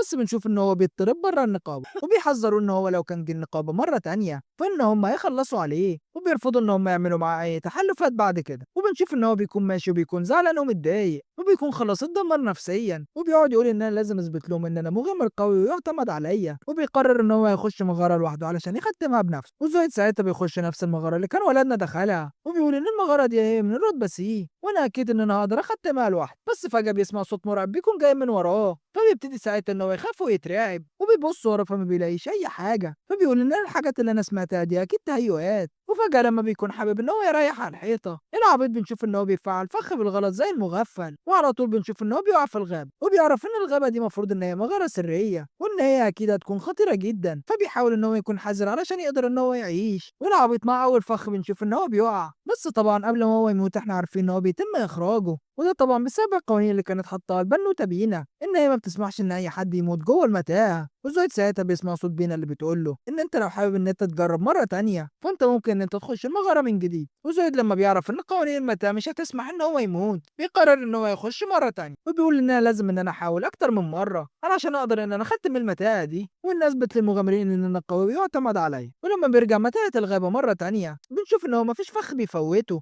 وهو ماشي بنشوف إن هو بيقابل وحش من الدرجة اس، وبتكون سحلية ضخمة جدا، والسحلية طبعا بتروح ضرباه مطيراه وبتتعمل له إصابات خطيرة. وبينا بنشوف إن هي بتكون عمالة تتفرج عليه وبتقول له إن أنا مش عاوز إن أنت تموت، ولو أنت حابب إن أنت تطلع من هنا فقول لي بس علشان أخرجك. بس زويد بنشوف إن هو بيصمم إن هو يفضل موجود جوه، والسحلية ساعتها بتروح دايسة على دراعه وبتكسره، وزويد بيفضل يتألم، وساعتها بيكون خلاص قرر إن هو يعلن استسلامه. بس بنشوف إن ولدنا السفاح قايم مرة واحدة بيظهر قدامه، وبضربة واحدة بنشوف إن هو بيقدر إن هو يخلص على السحلية. وزويد طبعا بيكون مصدوم إن في مغامر قدر إن هو يخلص على السحلية القوية دي وده بضربة واحدة، وهو طبعا ما يعرفش إن المغامر ده هو ولدنا. وولدنا ساعتها بيروح له الولد زويد ده وبيقول له إن أنت بتعمل إيه هنا؟ وولدنا بيقول إن أنا موجود هنا في المتاهة علشان أخلصها بنفسي وإن أنا هقضي على كل الوحوش اللي فيها. وبنشوف إن هو بعد كده بيعالج دراع الولد زويد وبيستخدم عليه بعد كده سحر قوي علشان يخليه ينام، وبيطلعه بعد كده بره المتاهة. وولدنا بنشوف إن هو بيوصل بعد كده للباب العملاق بتاع زعيم المتاهة، وبينا بتقول له إن أنت لازم إن أنت تهزم الزعيم علشان تقدر إن أنت توصل لي بعد كده. بس ولدنا قايم بنشوف إن هو بيكون متردد وبيقول إن أنا لو كنت هزمت زعيم المتاهة فساعتها المتاهة كلها هتتقفل ومش هنقدر إن إحنا نوصل للبنوتة بينا. بس أرسولا بتقول له طالما أنت محافظ على الحجر السحري بتاع روح المتاهة فالمتاهة أكيد مش هتقفل. وولدنا بنشوف إن هو بيخش من الباب العملاق وبيقعد يبص حواليه وبيكون مش شايف زعيم المتاهة، بس مرة واحدة بيحس بهزة أرضية بتكون قوية جدا، فولادنا السفاح على طول بيستخدم سحر الطيران اللي كان اتعلمه وبيطير بس علشان يدور على الزعيم. وولادنا عين بيتصدم لما بيلاقي إن الزعيم ده عبارة عن سلحفاة عملاقة جدا، وبيقول إن أنا أول مرة أقابل وحش يكون بالضخامة دي كلها، وبيستخدم على طول سحر كرة النار عليه. بس طبعا بعد الدخان ده لما بيخلص بنشوف ان السلحفاه ما كانتش اتأثرت بأي حاجة نهائي، والسلحفاه الضخمة بنشوف انها بتقرر ان هي تهجم عليه وبتطلع كرة مية ضخمة جدا، بس ولدنا بيقدر ان هو يصدها وبيرجعها مرة تانية ناحية السلحفاه. بس برضه الهجوم ده لما بيرجع على السلحفاه ولدنا بيتصدم ان الوحش ده برضه ما حصلوش اي حاجة، فولدنا بيبتدي يحس ان في حاجة غريبة جدا في السلحفاه اللي قدامه دي، وبيلاقي ان اثار سحر كرة النار مولع في الغابة، حتى كرة المية اللي كان هدفها على الوحش ده بيلاقي ان الاثار بتاعتها برضه بتكون موجودة، بس برضه ما أثّرتش في السلحفاة. فولادنا بيقرر إن هو ينزل على الأرض ويسيب السلحفاة تهجم عليه، ولمّا السلحفاة بتكون بتحاول إن هي تدوس عليه علشان تفعّصه، بس الصدمة بنشوف إن ولدنا قايم مش بيتأثّر بأي هجوم، وولدنا بيتأكد ساعتها إن كل هجمات السلحفاة دي مش هتقدر إن هي تصيبه، لإن السلحفاة العملاقة اللي موجودة قدامنا دي هي أصلًا عبارة عن وهم. وولدنا ساعتها بيستخدم مهارة سحرية ضد سحر الوهم، وفعلًا بنشوف إن السلحفاة العملاقة دي بنشوف إن هي بتتسخط وبترجع لحجمها الطبيعي، وبينا ساعتها بتكون متضايقة لإن ولدنا قدر إن هو يكتشف القوة بتاعة سحر الوهم. ولما ولادنا بيقعد يقيم مهارة السلحفاة بيتصدم إنه السلحفاة اللي قدامه دي ما عندهاش أي مهارات أصلا، وبينا بنشوف إن هي بتكون متضايقة جدا علشان ولدنا بيكون قدر إن هو يخلص كل الفخاخ بتاعتها، فبتقرر أخيرا إن هي لازم تعلن استسلامها، وبنشوف إن هي بتفتح لهم الباب اللي موجود في الغرفة بتاعتها، وبتخش ساعتها البنوتة يوري وبنشوف إن هي بتحضن أختها وبتكون مبسوطة جدا علشان هي شافتها، وبينا ساعتها بتقعد تعتذر لها على الفخاخ اللي هي كانت عاملاها، وبتقعد تقول لها إن أنا كنت حابة بس إن اللقاء اللي يكون بينا بعد السنين دي كلها ما يكونش بالسهل ولازم إن أنت تتعبي جامد. ومينا طبعا لما بتبص لولادنا بتكون متضايقة منه علشان قدر إن هو يخلص الفخاخ كلها، فيوري ساعتها بتقول لها إن أنت لازم تهدي شوية وإن أنت ما تتضايقيش منه لأن ولدنا عين ده شخص طيب جدا، وإن هو كان عمل كل الحاجات دي علشان أنا علشان بس إن أنا أقدر أشوف. فبينا بنشوف إن هي بتطلب منهم إن هي تنضم للفريق بتاعهم، وبتقول لولدنا عين إن أنا أديك جوهر الروح بتاعي لو أنت كنت وافقت إن أنا انضم ليك. فولدنا عين ساعتها بيكون عمال يفكر والسلحفاة الصغيرة بتكون موجودة على كتفه، بس مرة واحدة بنشوف إن السلحفاة الصغيرة بتنزل على الأرض وكلهم بيتصدموا لما بيلاقوا إن هي كانت اتحولت لبنت، وبنشوف إن هي بتبتدي إن هي تعرف بنفسها وبتقول ان انا اسمي اوشيما وان هي واحده من الحراس المقدسين الاقوياء جدا. وبنشوف ان هي بتقرب من البنوته اورسولا علشان ترحب بيها، واورسولا ساعتها بتكون متوتره جدا لان رتبه البنوته كوريشيما بتكون عاليه جدا ما بين كل الحراس. وعين ساعتها بيكون مستغرب جدا لان البنوته اورسولا اول مره تعمل حد باحترام جامد. وولدنا عين بنشوف ان هو بيرحب بيها بعد كده وبيطلب من البنوته كوريشيما ان هي توافق على انضمام البنوته بينا للفريق بتاعهم. فبنشوف ان كوريشيما بتوافق بس بشرط واحد بس، هي ان هي كمان لازم تنضم معاهم. وكوريشيما ساعتها بتقرر ان هي تديله حجر الفلاسفه وبتقول له ان ده نفس الحجر اللي كانت اديته لك البنوته اورسولا قبل كده علشان اقدر ان انا اكون موجوده معاك في اي مكان. واورسولا بتجيله بعد كده وبيكون معاها حجر روح المتاع وبتزرعه جوه عين ولدنا علشان ترفع من المستوى بتاعها. وولدنا بنشوف ان هو بيكون عمال يبص على البنوته يوري وهي عماله تضحك علشان بتكون اخيرا قابلت واحده من اخواتها بعد سنين كتير جدا. وبنرجع للمغامر زويد بعد ما كان خرج من المتاع، واول لما بيصحى بنشوف ان هو بيقعد يفتكر الحاجات اللي كان عملها في ولدنا عين، وبيقول بالرغم من ان انا كنت بعامله معامله قاسيه جدا بس في كل مره هو بيثبت لي ان هو شخص طيب جدا وان هو دايما بيدافع عني في اي موقف انا بكون فيه في حاله صعبه. وبس كده يا سيدي، يبقى كده خلص ملخصنا لحد هنا. تنساش بلايك وشير، ولو بتتفرج عليا لحد هنا تنساش تكتب لي 50. وبنشوف ان الولد كسبر كان راح مع ولدنا قايل نقابه المغامرين علشان بس يخلي ولدنا ان هو يبيع الادوات السحريه، وكسبر ساعتها يقدر ان هو يشتريها من النقابه وده بسعر كويس. وبيقول لولدنا قايل ان النقابه هنا تقدر ان هي تفرق ما بين الادوات السحريه الحقيقيه والمضروبه، وكل الموجودين في النقابه بيكونوا عمالين يبصوا على كسبر لان هو بيكون شخصيه مشهوره جدا ومعروف ان هو غني وابن زوات وان هو دايما بيشتري كل الادوات السحريه النادره. وبنشوف ان موظفه النقابه بتيجي وبتقعد ترحب بكسبر وبتقول له ثواني بس انا هروح انادي على رئيس النقابه. فبيقول لها ان مفيش اي داعي، انا بس جاي النهارده مرافق للمغامر اي. وين ساعتها بيقول ان انا جاي ابيع الحاجات اللي انا كنت كسبتها جوه المغارات السحريه. وكسبر ساعتها بيقول لها ان اول ما هو يبيعها لكم انتوا عليكم ان انتوا تبيعوها لي وانا هاخدها باي ثمن. فالموظفه ساعتها بتطلب الترخيص بتاعه وبتتصدم ان ولدنا من رتبه كحيانه على الاخر وان هو اصلا وظيفته مقيم. وبتقول لكسبر ان الولد العبيط ده شكله بيضحك عليك وانه مستحيل حد عنده وظيفه مقيم يقدر ان هو يهزم شويه وحوش. وبنشوف ان كل المغامرين في النقابه بيكونوا عمالين يتنمروا على ولدنا، وائل ساعتها بيكون محرج على الاخر ومش عارف يقول ايه. فكسبر ساعتها بيقول لولدنا ان انا مش عاوز ان انت تزعل ولازم ان انت توريهم الحقيقه. فائل ساعتها بيفتح صندوق الادوات السحر بتاعه وبيطلع كل الوحوش الضخمه اللي كان خلص عليها في المتاع. وكل المغامرين بالموظفه طبعا بنشوف ان هم بيكونوا مصدومين لان الوحوش اللي قدامهم دي وحوش من مستوى مرتفع وان هي كمان قويه جدا وكمان نادره. بس بنشوف ان المغامرين كلهم مش بيكونوا مقتنعين وبيكونوا حاسين ان ولدنا حرامي وكان سرق الوحوش دي وكل ده علشان بس ان هو يبيع على حسابه. وولدنا بنشوف ان هو بيكون متضايق وبيقول انا كنت عارف ان ده هيحصل علشان كده انا ما كنتش حابب ان انا اجي النقابه علشان بس ما تهزقش. لحد ما مره واحده بنشوف ان رئيسة النقابه بتخش وبيكون اسمها ميجان وبتقول لهم يا معفنين ان انتوا ما ينفعش ان انتوا تحكموا على اي حد وده من مظهره الخارجي بس. وبتقرب من ولدنا وبتعرف ان هو عنده عين سحريه وان هي قويه جدا. وولدنا بيعرف ان هي رئيسة النقابه اللي هو موجود فيها. والموظفه بعد ما بتقيم كل الوحوش بتعرف فعلا ان هي وحوش حقيقيه وان هي مش مضروبه وان هي غاليه جدا. وكسبر ساعتها بيقول لها ان انا اصلا عارف كده من الاول وعاوز اقول لك اصلا ان ولدنا عيل عنده قوه سحريه جباره جدا ويقدر ان هو يهزم وحوش اكتر من كده بكتير جدا. ورئيسة النقابه بنشوف ان هي بتزعل الموظفه وبتوصل ولدنا وبتقول ان مش معنى ان واحد كان اتولد بقدرات ضعيفه فهو مش لازم ان هو يستسلم للواقع بتاعه، واكيد هيقدر ان هو يغير من نفسه ممكن يكون اقوى. وولادنا بيكون مبسوط جدا من الدعم النفسي اللي هي كانت بتقدمه. وبنشوف ان هي بتقعد تضحك وبتمسكه من هدومه وبتقول لنا انا اتمنى ان واحد قوي زيك كده يكون عندنا في النقابه بتاعتنا. موظفه النقابه بنشوف ان هي بتطلب من ولدنا وكاسبر ان هم يستنوا في صاله الاستقبال وده لحد بس ما تقدر ان هي تحدد سعر الوحوش دي. فكاسبر ساعتها بيصدم الموظفه وبيقول لها ان هو اصلا ما ادالكيش كل الوحوش اللي معاه لان كان في دماغ سري ولدنا قدر ان هو يختمه وهو لسه ما طلعش الاغراض اللي كان كسبها منه لحد دلوقتي. فالمغامرين كلهم بيكونوا مصدومين وبيطلعوا يجروا على ولدنا وبيقعدوا يقولوا له انت مين يا عم السفاح وكنت جبت القوه دي كلها منين. فبنشوف ان ولدنا بيخاف وبيطلع يجري منهم. وبالليل بنشوف ولدنا بيكون قاعد في حمام مغربي بيروق على نفسه وبيكون مبسوط جدا علشان المغامرين بدأوا ان هم يحبوه. بس ولدنا بيتصدم مره واحده ان يوري وبينا موجودين جنبه وهم جوه الحمام وكلهم بلابيس. فساعتها ولدنا بيتصدم جدا وبيقول لهم يا جماعه يا جماعه الحمام ده حمام رجالي وانتوا بتعملوا ايه هنا. فبنشوف ان بينا بتقول له ان احنا اصلا عباره عن ارواح ومش هيفرق معانا اذا كان ده حمام رجالي ولا نسائي. وبينا بتقول له ان قوانين البشر اصلا مش بتنطبق علينا ونقدر ان احنا نخش اي مكان واي حته احنا عاوزينها. وبينا بتقول له لو انت مكسوف يا حليتها فانت ممكن تطلع وتسيبنا احنا لوحدنا.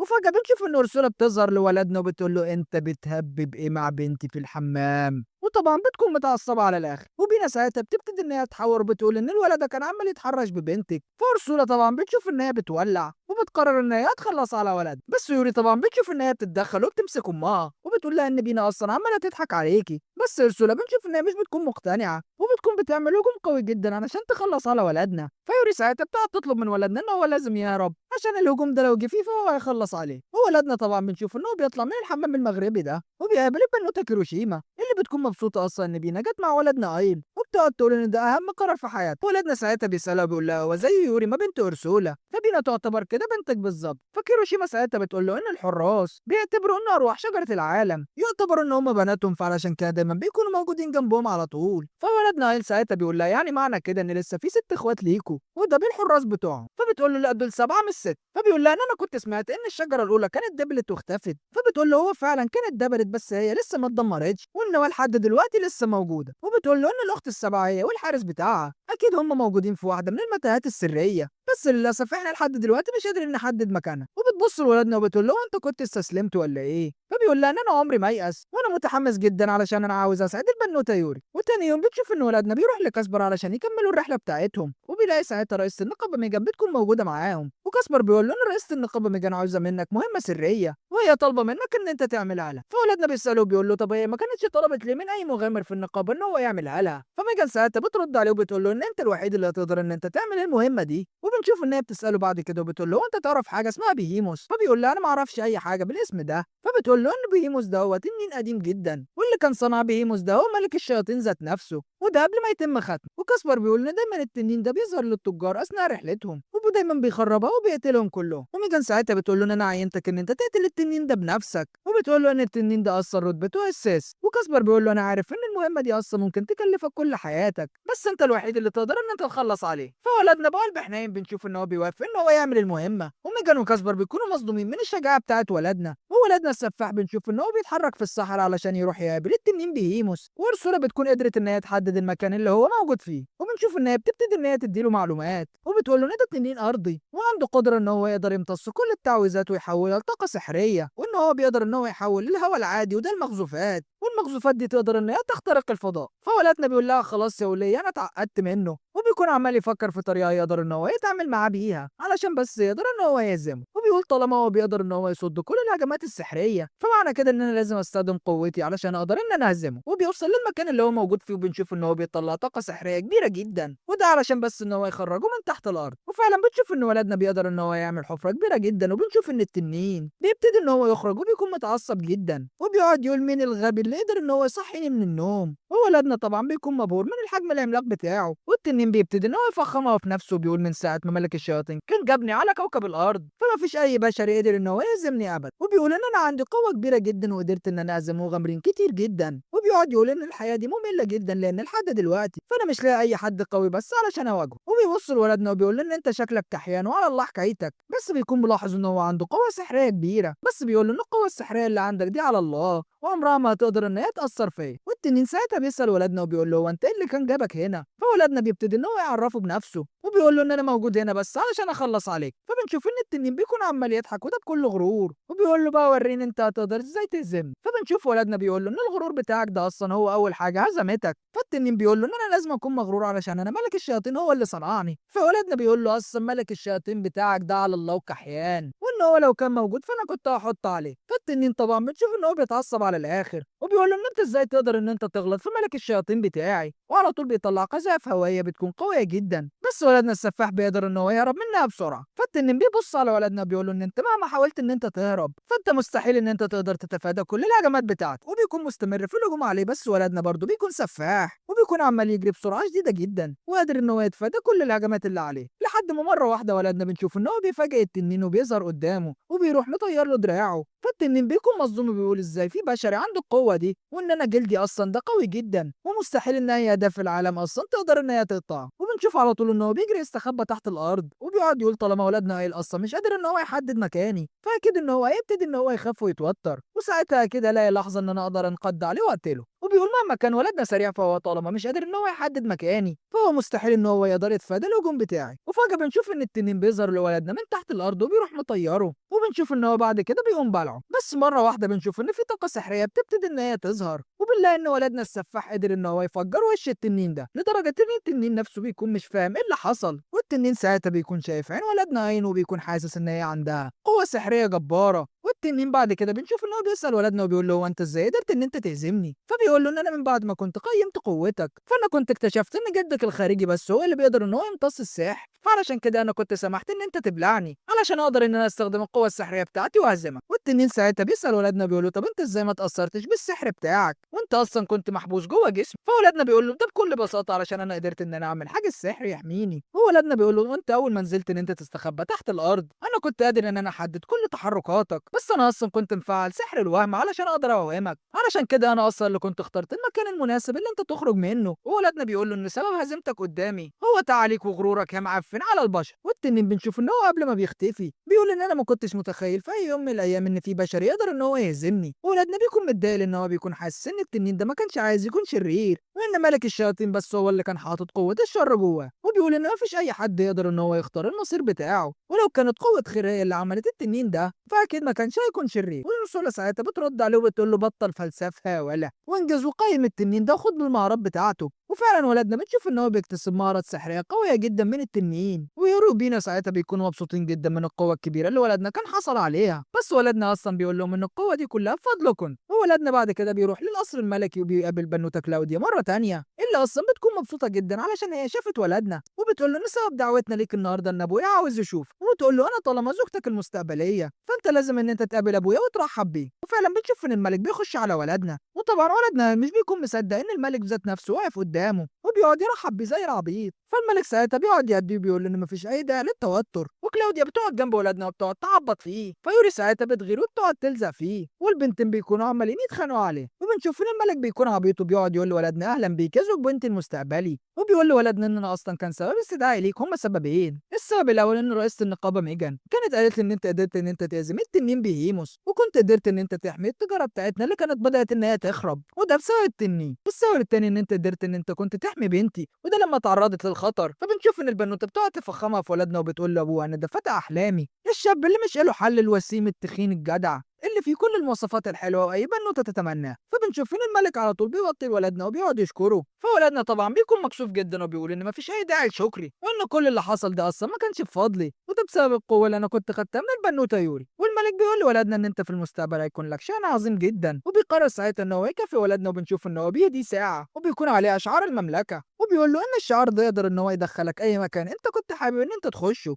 طالما انا الملك صاحب البلاد دي كلها. فولدنا بتشوف ان هو بيكون مبسوط بالهديه دي جدا وبيقعد يقول طالما انا بدور على اخوات يوري فالساعه دي اكيد هتقدر ان هي تدخلني اماكن انا ما كنتش اقدر ان انا اخشها في العادي. وزويد وهو ماشي بيكون عمال يسمع كل المغامرين جايبين في سيره ولدنا ايل وازاي عنده قوه كبيره دلوقتي وان هو قادر ان هو يهزم كمان التنين بهيمو. فالمعفن بيكون متضايق جدا وغيران وبيقعد يقول ان ايل المعفن اللي كان خدام ليا دلوقتي بقى احسن مني بكتير، والناس كلها كمان عماله تتكلم عليه وحرفيا بيكون اسود وعمال يحقد على ولد. بس مره واحده بيسمع حد بيقول له انت حابب ان كل ده يتغير وترجع اقوى منه زي الاول. وبنشوف ان قدامه بيكون في ساحره اسمها كيديا وبتبتدي ان هي تعرفه على نفسها. والبنوته يوري بنشوف ان هي بتصحى من النوم وبتلاقي ان اختها بينا لسه طالعه من الحمام واخده دش، فبتقول لها تعالي تعالي انا انشف لك شعرك. ويوري ساعتها بتسالها على الولد وبتقول لها هو اللي لسه نايم لحد دلوقتي. فبينا بتقول لها ان انت لازم ان انت ما تخافيش عليه وخلي الواد ينام ويرتاح شويه. وبينا بتقول لها ايه رايك ان انت تطبخي النهارده وتعمل لنا اي حاجه حلوه علشان الواد ياكلها والصحه ترد فيه. فبتقول لها ان دي فكره حلوه جدا ويلا بينا على السوق علشان نجيب شويه اغراض. وبنرجع بعد كده للولا زويد بعد ما كان قابل الروح الشريره اللي بتقول له ان انا ممكن اقدر اساعدك علشان تنتقم من الولا عين. فزويد ساعتها بيسالها وبيقول لها هو انت مين بالظبط؟ فبتقول له ان انا واحده من ارواح شجره العالم واقدر ان انا اديك القوه اللي تخليك ان انت تهزم بيها الولا عين المعفن. وبنشوف ولد نايم بعد كده وبيكون نايم وقاعد بيحلم وبيكون شايف نفسه موجود في مكان فاضي وبيكون عمال يفتكر كل الذكريات بتاعته مع الولا زويد لما كان على طول بيهزق فيه. وولدنا طبعا بيكون متضايق من الحاله الضعيفه اللي هو فيها دي وبيقول ان انا ازاي كنت ساكت على نفسي كل الفتره اللي فاتت دي. وبيلاقي بعد كده كلاب الجحيم بتكون عماله تاكل في الجثه اللي قدامه وبيقعد يقول ان انا لو ما كنتش قابلت يوري وكانت اديتني القوه بتاعتها كان زماني دلوقتي ميت زي العيل ده. وبنشوف مره واحده ان النسخه الضعيفه منه بتبتدي ان هي تكلمه وبتقول له ان انت فعلا زباله وان انت مالكش اي تلاته لازمه، ومع ان انت بقى عندك قوه كبيره جدا خدتها من البنوته يوري وارسولا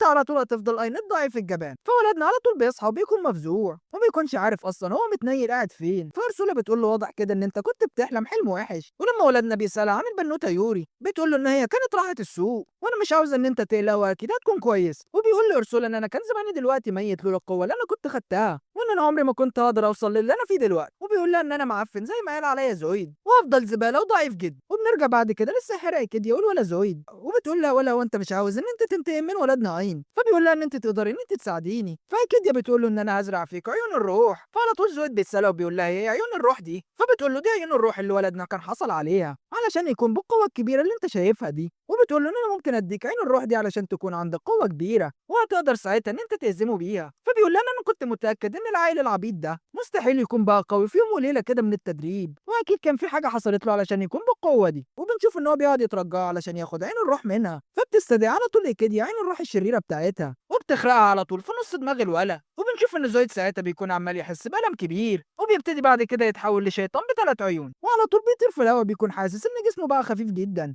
وان هو خلاص ما بقاش عنده اي قدرات بشريه وان اللي عنده دي قوه مهوله خالص. وبيشوف بعد كده المساعده جولين اللي كانت اتخلت عنه فبينزل على طول قدامها وبياكل دماغ الولد اللي كان معاها. فبنشوف ان هي بتترعب وبترعب بالصوت وزويد ساعتها بيقول لها ان مفيش اي حد يقدر دلوقتي ان هو يحميكي مني. واول لما بتسمع الصوت بتاعه بتعرف ان ده زويد اللي كان معاها بس هو كان اتحول لشيطان. وبتقول له ان انا اسفه جدا علشان انا اتخليت عنك وانا مستعده دلوقتي ان انا اروح النقابه واقول ان انا اللي استخدمت سحر الشلل على ولدنا اي. وبتقول ان انا كنت واقفه مع المغامر ده علشان هو اللي اكبرني. بس زويد على طول طبعا مش بيهتم بيها وبيروح واكل دماغها. وبتتنقل بينا الصوره البنوته يوري وبينا وبتكون متضايقه علشان ولدنا كان نايم الفتره الطويله دي وهي لسه ما اطمنتش عليه. فبتقرر ان هي لازم ترجع له حالا. بس مره واحده بتسمع صوت انفجار قوي جدا وسكان المدينه كلهم بيكونوا عمالين يجروا بيقولوا ان في وحش هنا. وبتشوف قدام عيل صغير بيكون مصاب وقاعد يعيط فبتجري على طول عليه وبتستخدم السحر بتاعها علشان تعالجه. بس بتشوف ان قدامها كميه كبيره جدا من المصابين فبتطلب من الولد الصغير ده ان هو يهرب لحد ما يعالجه. وبنشوف بعد كده الروح الشريره اللي بيكون اسمها ايكيديا بتقعد تقول له ان انت لازم تسيبك من الناس المتخلفه اللي انت عمال تاكلها دي وان انت لازم تدور على الارواح اللي كانوا السبب في قوه ولدنا اين. وبعد لما بنوته يوري بتكون خلصت علاج المصابين بتصطدم مره واحده ان زويد بيكون واقف وراه. بنشوف ان هو بيكون هيخلص عليها بوكس قوي جدا. بالله البنوته بينا اتدخلت بسرعه وقدرت ان هي تعمل حاجز سحري قدر ان هو يصد الهجوم بتاعه. وعلى طول بنشوف ان هما بيطلعوا يهربوا وزويد بيحاول يكون ان هو يكسر الحاجز. وكيديا بتقول له ان انت لازم تستخدم السحر الخاص بالارواح وساعتها هتقدر ان انت تدمر الحاجز ده بكل سهوله. وبنشوف فعلا ان هو بيستخدم التقنيه بتاعه الروح الشريره وبيقدر ان هو يكسر الحاجز بضربه واحده وبيطير بسرعه وبيتحرك على البنوته بينا مره تانية فبتعمل الحاجز علشان تقدر ان هي تصد هجومه. بس هو بوكس واحد بس بيقدر ان هو يكسره وبيطير البنوته بينا. وساعتها بنشوف ان البنوته يوري بتتدخل وبتقف قدام الولا زويد وبتكون عماله تطلب من اختها ان هي تهرب. بس زويد بنشوف ان هو بيقدر يمسكها وبيقعد يفعص فيها وبيكون لسه هيخلص عليها بس ولدنا السفاح قايم بيكون حضر وبيقدر ان هو يقطع له ايده وبينقذ البنوته يوري. ويوري ساعتها بنشوف ان هي بتكون عماله تعيط وبتقول ان انا كنت عارفه ان انتوا اكيد هتيجوا.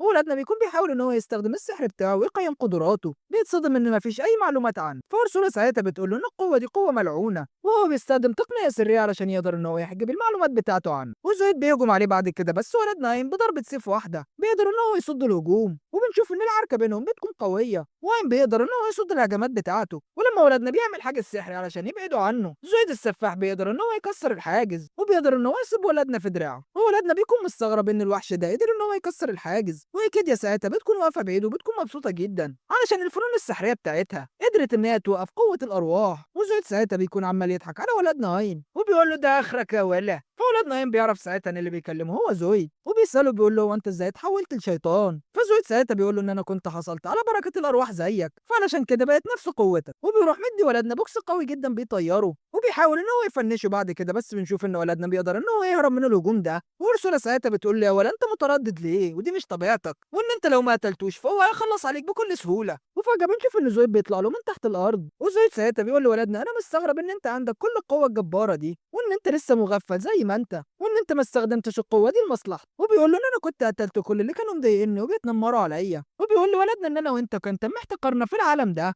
فعلشان كده احنا لازم ان احنا نخلص على كل واحد كان اتنمر علينا. ولما ولدنا قام بيحاول ان هو يعترض على الكلام ده بنشوف ان النسخه الضعيفه بتاعت ولدنا بتظهر وبتقعد تقول له ان انت لازم تسمع كلام زويد وما تنساش ان انت من الطبقه الكحيانه جدا اللي كل الناس كانوا دايما بيتنمروا عليها. وان انت بعد ما كنت حصلت على القوه دي فانت لازم ان انت تنتقم لنفسك، وبيكونوا بيحاولوا هما الاثنين انهم يأثروا على ولدنا علشان بس ان هو ما يخلوه شرير. بس بنشوف ان البنوته يوري مره واحده بتكون ظهرت وبتقعد تدافع عن ولدنا، وتقعد تقول ان انت لازم ما تسمعش كلام المتخلفين دول، انت طيب وشجاع وكنت قررت ان انت تقف معايا وتساعدني لحد ما الاقي اخواتي. وارسولا بتظهر بعد كده وبتقول له ان انت بعد ما كنت خدت قوه كبيره جدا مننا فانت عمرك ما فكرت في نفسك ولا فكرت ان انت تاذي حد، وده دليل على ان انت طيب وشجاع ودي موجوده جواك حتى لو كنت قوي. وبتقول ان احنا كل اللي احنا قدرنا نعمله لك ان احنا زودنا قوتك بس الشجاعه اللي عندك دي انت كنت اتولدت بيها. ويوري بتقول له ان انا مبسوطه ان انا كنت قابلتك في يوم من الايام علشان انت الوحيد اللي هتقدر ان انت تغير المستقبل بتاعي وهتخليني ان انا اشوف كل اخواتي. فبنشوف ان ولدنا بيقعد يعيط زي العبيط وبيقعد يقول ان انتوا واقفين دايما معايا وان انا طول عمري كنت طيب وجدع. بس زويد المعفن بنشوف ان هو بيتدخل مره تانية وبيكون بيحاول ان هو ياثر على ولدنا هو والنسخه الضعيفه. بس ولدنا المره دي بيقرر ان هو مش هيسمع لهم، وبنشوف ان في طاقه سحريه جباره بتكون طالعه من ولدنا لدرجه ان زويد نفسه ما بيكونش مصدق ان ولدنا مطلع القوه الجباره دي كلها. وساعتها اورسولا بتقول ان انت قدرت اخيرا ان انت تستخدم القوه بتاعتك كامله وده بنسبه 100%. وين ساعتها بيقول ان انا على وعد اليوري وان انا عمري ما اتخلى عنها. وبنشوف ان زويد ساعتها بيتعصب على ولدنا وبيقول له ان انا لازم اخلص عليك دلوقتي. ولما بيحاول ان هو يهجم عليه بنشوف ولدنا بضربه قوه واحده بنشوف ان هو بيقدر يصيبه اصابه كبيره. فزويد ساعتها بيستغرب من قوه ولدنا وان هو قدر ازاي ان هو يتوقع الحركه بتاعته وبيطلع يهجم عليه بعد كده. بس لما ولدنا بيعمل حاجه السحر المره دي بنشوف ان هو ما بيقدرش يكسره. وزويد ساعتها بيطلب مني كده ان هي تزود قوته شويه، وفعلا بنشوف ان هي بتزود له الطاقه السحريه الملعونه وبيقدر ان هو يكبر اكتر من الاول. بس ولدنا هين ساعتها بيكون ماسك السيف بتاعه وبيكون قاعد بيجمع كل قوته في السيف وبينزل على زويد بضربه واحده بنشوف ان هي بتفنشه. بس بنشوف ان ولدنا كان استخدم سحر التطهير وقدر ان هو يطهر اللعنه اللي كانت مسيطره عليه. ولما ولدنا بيقرب من زويد بيساله انت ليه كنت ساعدتني، فولدنا بيقول له ان انت مش معنى ان انت ضعيف ان انت تكون جبان وان الضعيف يقدر ان هو يساعد اي حد. وبنشوف ان بعد كده بيتم القبض على زويد، بس ولدنا ما بيكونش عارف مين اللي اداله الروح القويه دي وقدر ان هو يحول زويد لشيطان. وكيديا بتيجي بعد كده وبتاخد الروح المكسوره وبتقول ان انا قدرت ان انا اجمع كل المعلومات اللي انا محتاجاها. وبنعرف ان هي كانت مسحت الذاكره بتاعت زويد علشان هو ما يفتكرش اي حاجه عنها. وبنسمع ان هي بتكون قاعده كمان بتكلم ملك الشياطين وبتقول له ان رجوعك خلاص بقى مساله وقت. وبنشوف البنوته يوري بعد كده بتكون محرجه من ولدنا عين وبتكون عاوزه تطلب منه طلب كده، وولدنا طبعا بيتفاجئ من الطلب بتاعها ده لان هي بتكون عاوزه تبوسه. فولدنا بيقول لها وانت تعبانه في دماغك يا وليه، بص ايه بس كده عيب احنا داخلين على رمضان. فبتقول له لا انا يا عم مش بهزر، وبتقول له نادي الطقوس بتاعت الارواح والحراس بتوعها وانت لازم كمان تعمله. ورسوله بتديله وبتقول له ان اصلا البنوته يوري معاها حق، وبتقول له ان انت الفتره اللي فاتت بس كنت عباره عن حارس متدرب، كنت لسه جونيور بس وانت بتواجه زويد كنت قدرت ان انت تخرج قوتك كلها بنسبه 100%، فعلشان كده انت من دلوقتي تعتبر الحارس بتاعها. فولدنا بيقول بقى خلاص ما بدهاش، وولدنا بيقول خلاص ان انا هبوسها بس بيكون محرج جدا وبيقعد يقول ان انا اكيد هبوسها في ايديها زي الاميرات. وولدنا بيتفاجئ ببنوته يوري وكريشيما بيكونوا واقفين قدامه وبيقعدوا يقولوا له يا بختك يا ريس هتبوس وانت اصلا شكلك بتحبها وما بتحبناش احنا. فولدنا قام بيقول ان دي طقوس بس وانا لازم اعملها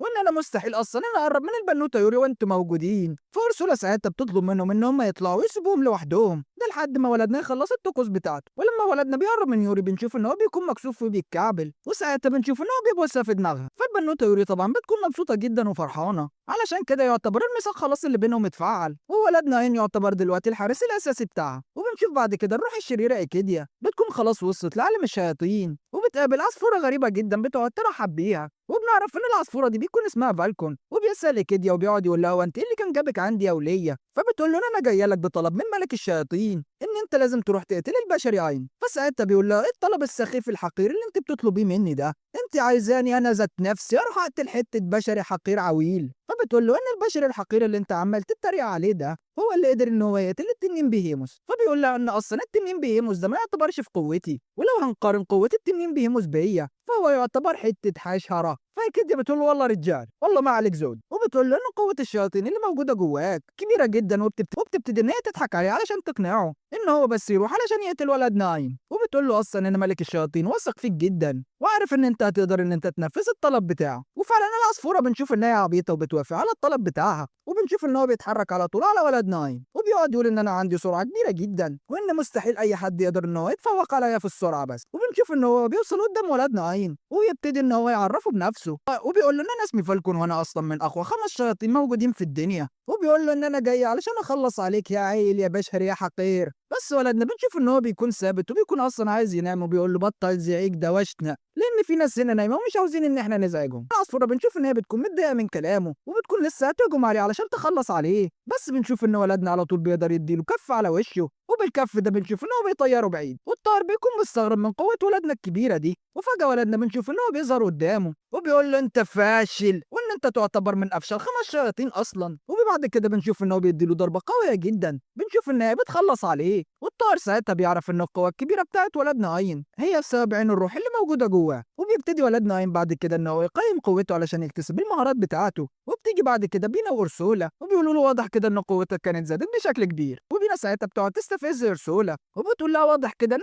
ولدنا اين بقى اقوى منك. فارسولا ساعتها بنشوف ان هي بتفنش اين وبتقعد تقول له ولا انا لسه اقوى منك وان انت مستحيل ان انت توصل لقوتي ابدا. وتاني يوم بنشوف ان ولدنا اين والبنوته يورو بيوصلوا للقلعه وبيقابل البنوته كلاوديا اللي اصلا بتكون مغرمه بيه. ولدنا بيقول لها ان انا عندي بس زياره للمكتبه بتاعه القصر، وبنعرف ان المكتبه المحرمه دي اللي موجوده في القصر بيكون فيها ارشيف ضخم جدا وكتب اسطوريه عن السحر، وان مفيش اي حد طبيعي يقدر ان هو يخشها، وان انت علشان تدخلها فانت لازم يكون معاك تصريح من الملك. ولما ولدنا بيوصل لباب المكتبه المحرمه بيشوف ان هو ضخم جدا، والبنوته كلاوديا بتقول له ان انت علشان تخش فانت لازم يكون معاك تصريح من الملك، وطالما انت اصلا خلاص معاك الختم بتاع الملك فانت بس كده يعتبر فاضل لك التصريح بتاع امين المكتبه بس. فولادنا بيسالها وبيقول لها طب انا ازاي اقدر اجيب تصريح امين المكتبه ده؟ فبتقول له ان انت اول ما تخش هتعرف كل حاجه ساعتها. وولادنا فعلا بتشوف ان هو بيفتح الباب وبيخش، ولما بينادي على البنوته يوري علشان تخش معاه بتتصدم يوري ان في حاجز غريب جدا بيمنعها ان هي تخش، وولادنا بيتصدم ان في حاجه شفاف كان منع البنوته يوري ان هي تخش جوه. حتى ارسولا لما بتوصل بتكون مصدومه من قوه الحاجز السحري ده وبتقول ان هو بيقدر يمنع اي حد غير البشر. وولادنا قايم بيقول ان انا لازم اكون حذر جدا خصوصا بعد ما الحاجز ده قدر ان هو يمنع البنوته يوري وارسولا ان هم يخشوا.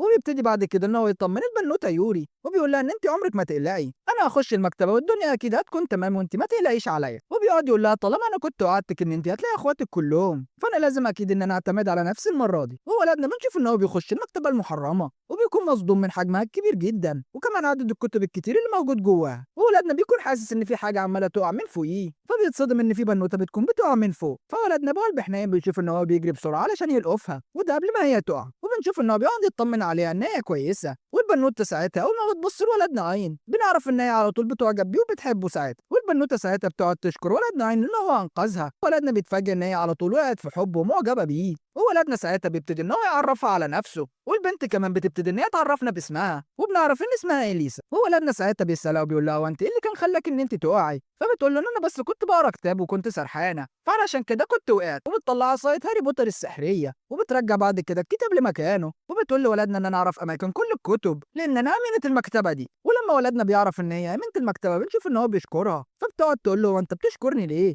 فبيقول لها علشان من غير اذنك فانا ما كنتش اقدر ان انا اخش هنا. ولما البنوته بتساله عن سبب دخول ولدنا المكتبه ولدنا بيقول لها انا كنت جيت هنا علشان ادور على الكتب السريه اللي عن طريقها اقدر اعرف فين اماكن المغارات السحريه اللي ما حدش كان يعرف عنها اي حاجه. وساعتها بتساله وبتقول له انت ليه عايز تعرف الاماكن السريه بتاعت المتاهات؟ فولدنا بيقول لها علشان في حد عزيز عليا انا كنت وعدته ان انا ادور على عيلته كلها. فبنشوف ان هي على طول بتطلع له كتاب سري وبتقول له ان الكتاب ده فيه كل المعلومات اللي انت محتاجها. فولدنا على طول بيقعد يشكرها وبيبتدي ان هو يقرا في الكتاب، بس البنوته اليسا بنشوف ان هي بتصدمه وبتقول له اخبار البنوته يوري ايه؟ فبيقول لها وانت ازاي قدرت ان انت تعرفي اسمها؟ فبتقول له ان نواه الروح اللي موجوده في عينك هي اللي بتخص يوري اخت، وبتقول له ان انا كمان اصلا روح شجره العالم. وبنعرف ان ولدنا عين كان خد المتاهه السريه وبيقول ان المتاهه دي كانت موجوده في الكتاب بس للاسف انا ما كنتش لقيت فيها اي حاجه خالص. فوري ساعتها بتقول له ان مستحيل اختي اليزا ان هي تدي الكتاب بالغلط. فولادنا بيقرر ان هو يرجع مره تانية علشان يسالها عن الكتاب وبيعتذر للبنوته يوري علشان هو ما قدرش ان هي يخليها ان هي تشوف اختها اليزا، وبيقول لهم ان انتوا لازم تستنوني هنا وانا هروح احل الموضوع ده.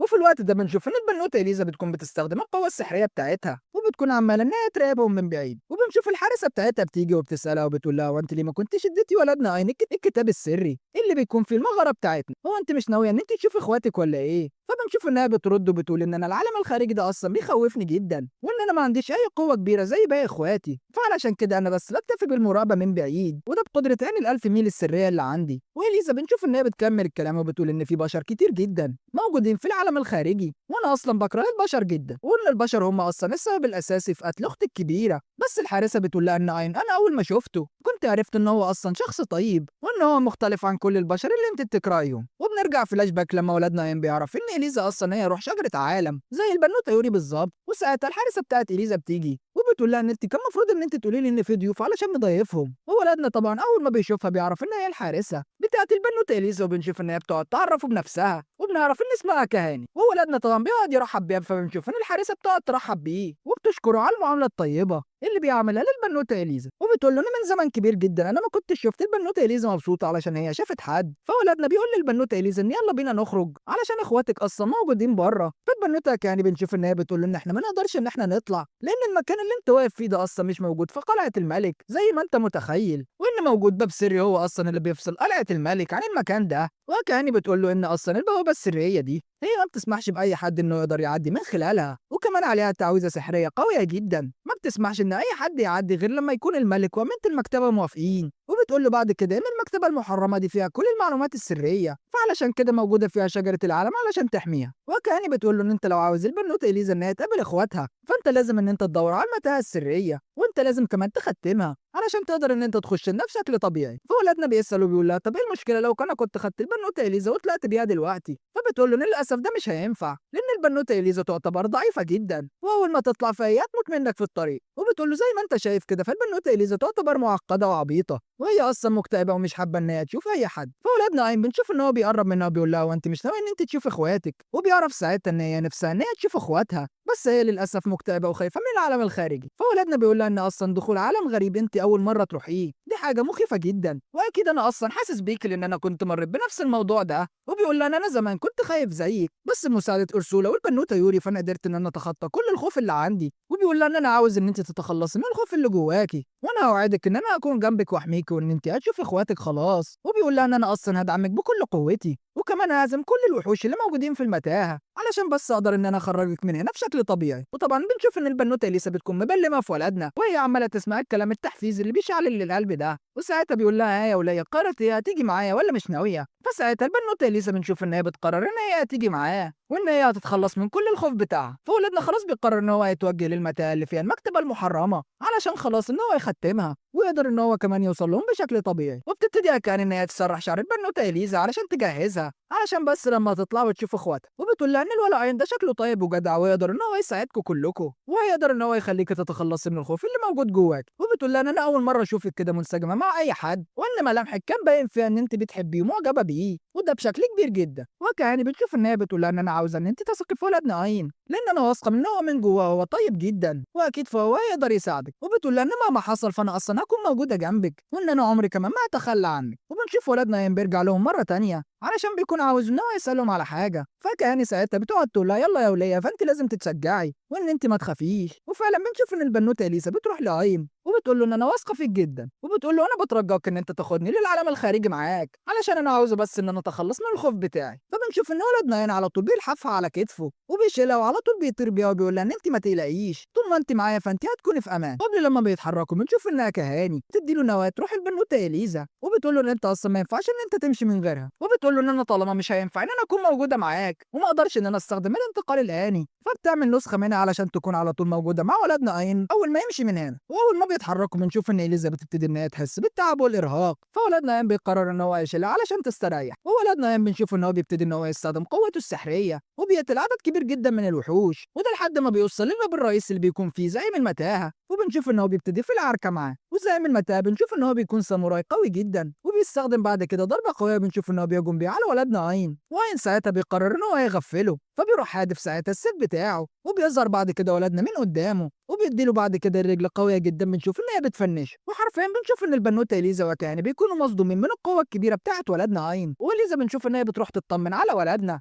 ان هو بخير وان هو اصلا مش مصاب باي حاجه. وبعد كده بنشوف ان هم بيوصلوا لباب الخروج وولدنا بياخد باله ان اليزا بتكون متوتره جدا زي ما يكون خايفه ان هي تطلع للعالم الخارجي. واول ما بيطلعوا بنشوف ان البنوته يوري بتجري على البنوته اليزا علشان تحضنها، بس البنوته اليزا بنشوف ان هي بيكون عندها جفاف عاطفي وبترفض ان هي تتحضن. والحارسه كاني بتشوف ان هي بتروح ترحب بارسولا، وارسولا طبعا بتشوف ان هي بتكون محرجه طبعا من اي حارسه بتكون اعلى منها في الرتبه بتاعتها. ويوري ساعتها بتجري على ولدنا وبتاخده حضن مطارات علشان هو قدر ان هو يساعدها ان هي تشوف اخواتها تاني. وطبعا بينا واليزا بيكونوا مصدومين جدا وبيقعدوا يقولوا اشمعنى هي اللي بتقعد تحضن ولدنا عين. فبنشوف ان بينا على طول بتجري وبتاخد ولدنا بالحضن هي كمان، وكل ده بس علشان تستفز البنوته اليزا. بس البنوته اليزا بنشوف ان هي مش بتقدر ان هي تكتم حبها لولدنا عين وهي كمان بتجري عليه وبتحضن بتحضنه شكلها مبوسة، وبنشوف إن هم كلهم بيقرروا إن هم يسألوا ولدنا عين، وبيقولوا له: هو أنت بتحب أي واحدة فينا وإن أنت لازم تعترف دلوقتي. فولدنا بيحس إن هو اتزنق خلاص ومش قادر إن هو يرد عليهم. وبنشوف بعد كده البنوتة يوري وإخواتها بيكونوا زانقين ولدنا عين في أوضة حمام البخار، وبيقعدوا يسألوه بيقولوا له: هو أنت بتحب أختنا ولا لأ؟ ولدنا عين أصلا بيكون حاسس إن هو متورط في السؤال ده،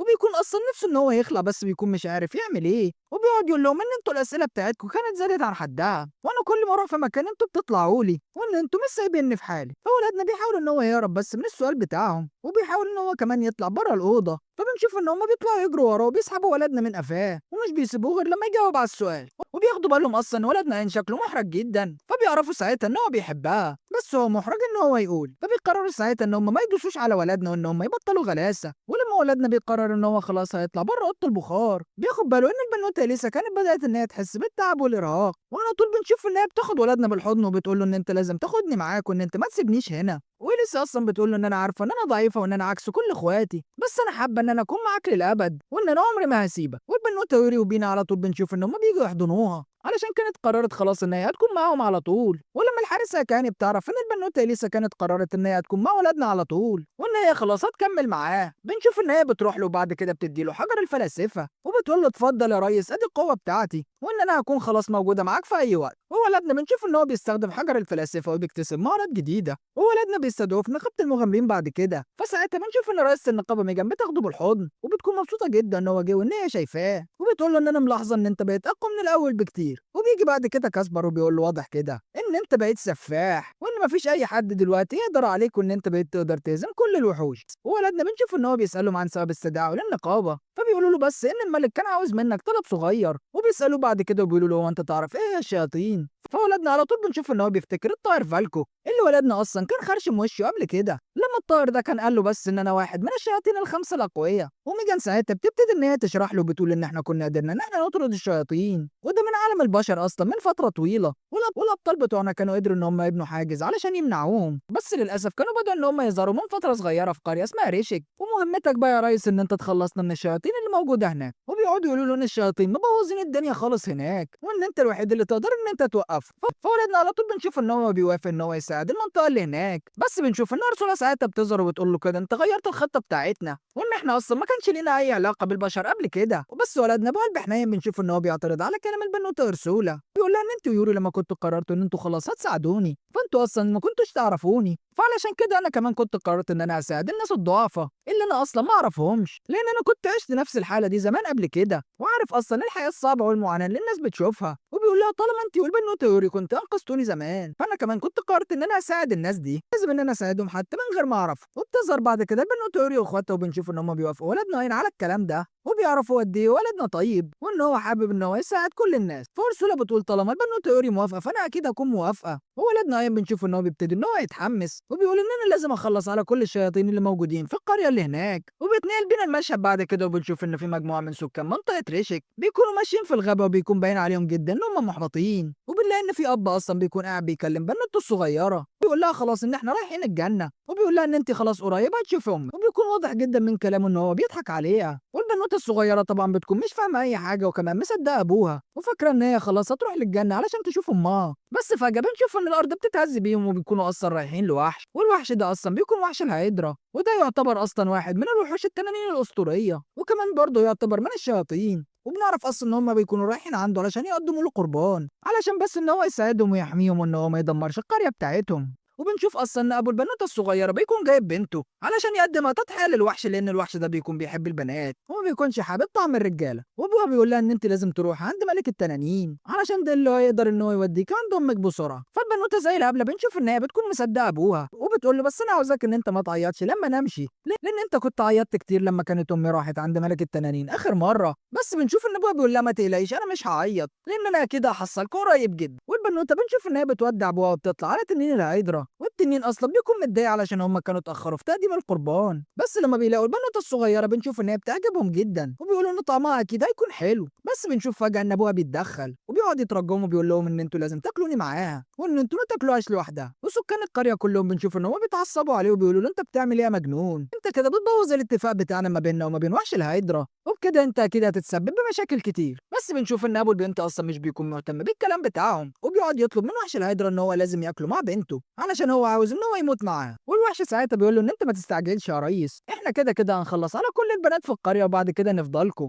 ووحش الهيدرا بيقول لهم ان احنا كنا اتفقنا معاكم ان احنا كل شهر انتوا هتقدموا لنا اضحيه، وان انتوا لو كنتوا خالفتوا الاتفاق ده فاحنا اكيد مش هنحمي القريه بتاعتكم. وبيقول لهم طالما انتوا كنتوا خلاص خالفتوا الاتفاق بتاعنا فانتوا اكيد هيتم العقاب بتاعكم دلوقتي. وبنشوف ان هو على طول بيهجم عليهم بالسم بتاعه، وبنشوف ان هم كلهم بيكونوا تعبانين من قوه السم وبيكونوا كلهم مش قادرين ان هم يتحركوا. والبنوته الصغيره بنشوف ان هي بتكون مرعوبه ووحش الهيدرا بيكون بيستعد علشان يخلص عليها، بس قبل ما يهجم عليها في اللحظه الاخيره بنشوف ان ولدنا اين السفاح بيكون حضر وبنشوف ان هو بيعمل حاجه السحر بيقدر ان هو يصد الهجوم بتاعه. والبنوته الصغيره طبعا بنشوف ان هي بتكون بص على ولدنا اين اللي بيكون خلاص ظهر في اللحظه الاخيره علشان يحميها وبتكون مش مصدقه نفسها. وارسولا ساعتها بتبتدي ان هي تقول معلومات عن وحش الهيدرا وبتقول له ان هو تنين سام، وبتقول له ان هو يعتبر من الرتبه اس وان السائل اللي بيغطيه ده يعتبر سائل قوي جدا وان هو كمان سائل سام وان هو بيقدر ان هو يحميه من كل الضربات. وبنشوف ان ولدنا ساعتها بيستخدم عين البنوته يوري علشان يعالج الناس، وفعلا ولدنا بيقدر ان هو يعالجهم من السموم بتاعه تنين القريه. والتنين بيكون مصدوم ان ولدنا كان قدر ان هو يعالج البشر بسهوله شديده، بس بنشوف ان هم بيستخفوا في ولدنا وبيقولوا طالما هو بشري فاكيد هنقدر ان احنا نخلص عليه بكل سهوله. ولما ولدنا هيم بيطلب من سكان القريه ان هم يكتوا كلهم بيكونوا مش مصدقين ان ولدنا اصلا يقدر ان هو يهزم وحش الهيدرا، وبيقولوا له اصلا الهرب ملوش اي لازمه لان احنا كده كده هنموت على ايده. وولدنا بنشوف ان هو بيكون خلاص مستعد للهجوم، والهيدرا بيقول له اعمل حسابك ان السيف اللي معاك ده مش هيقدر ان هو ياثر فينا،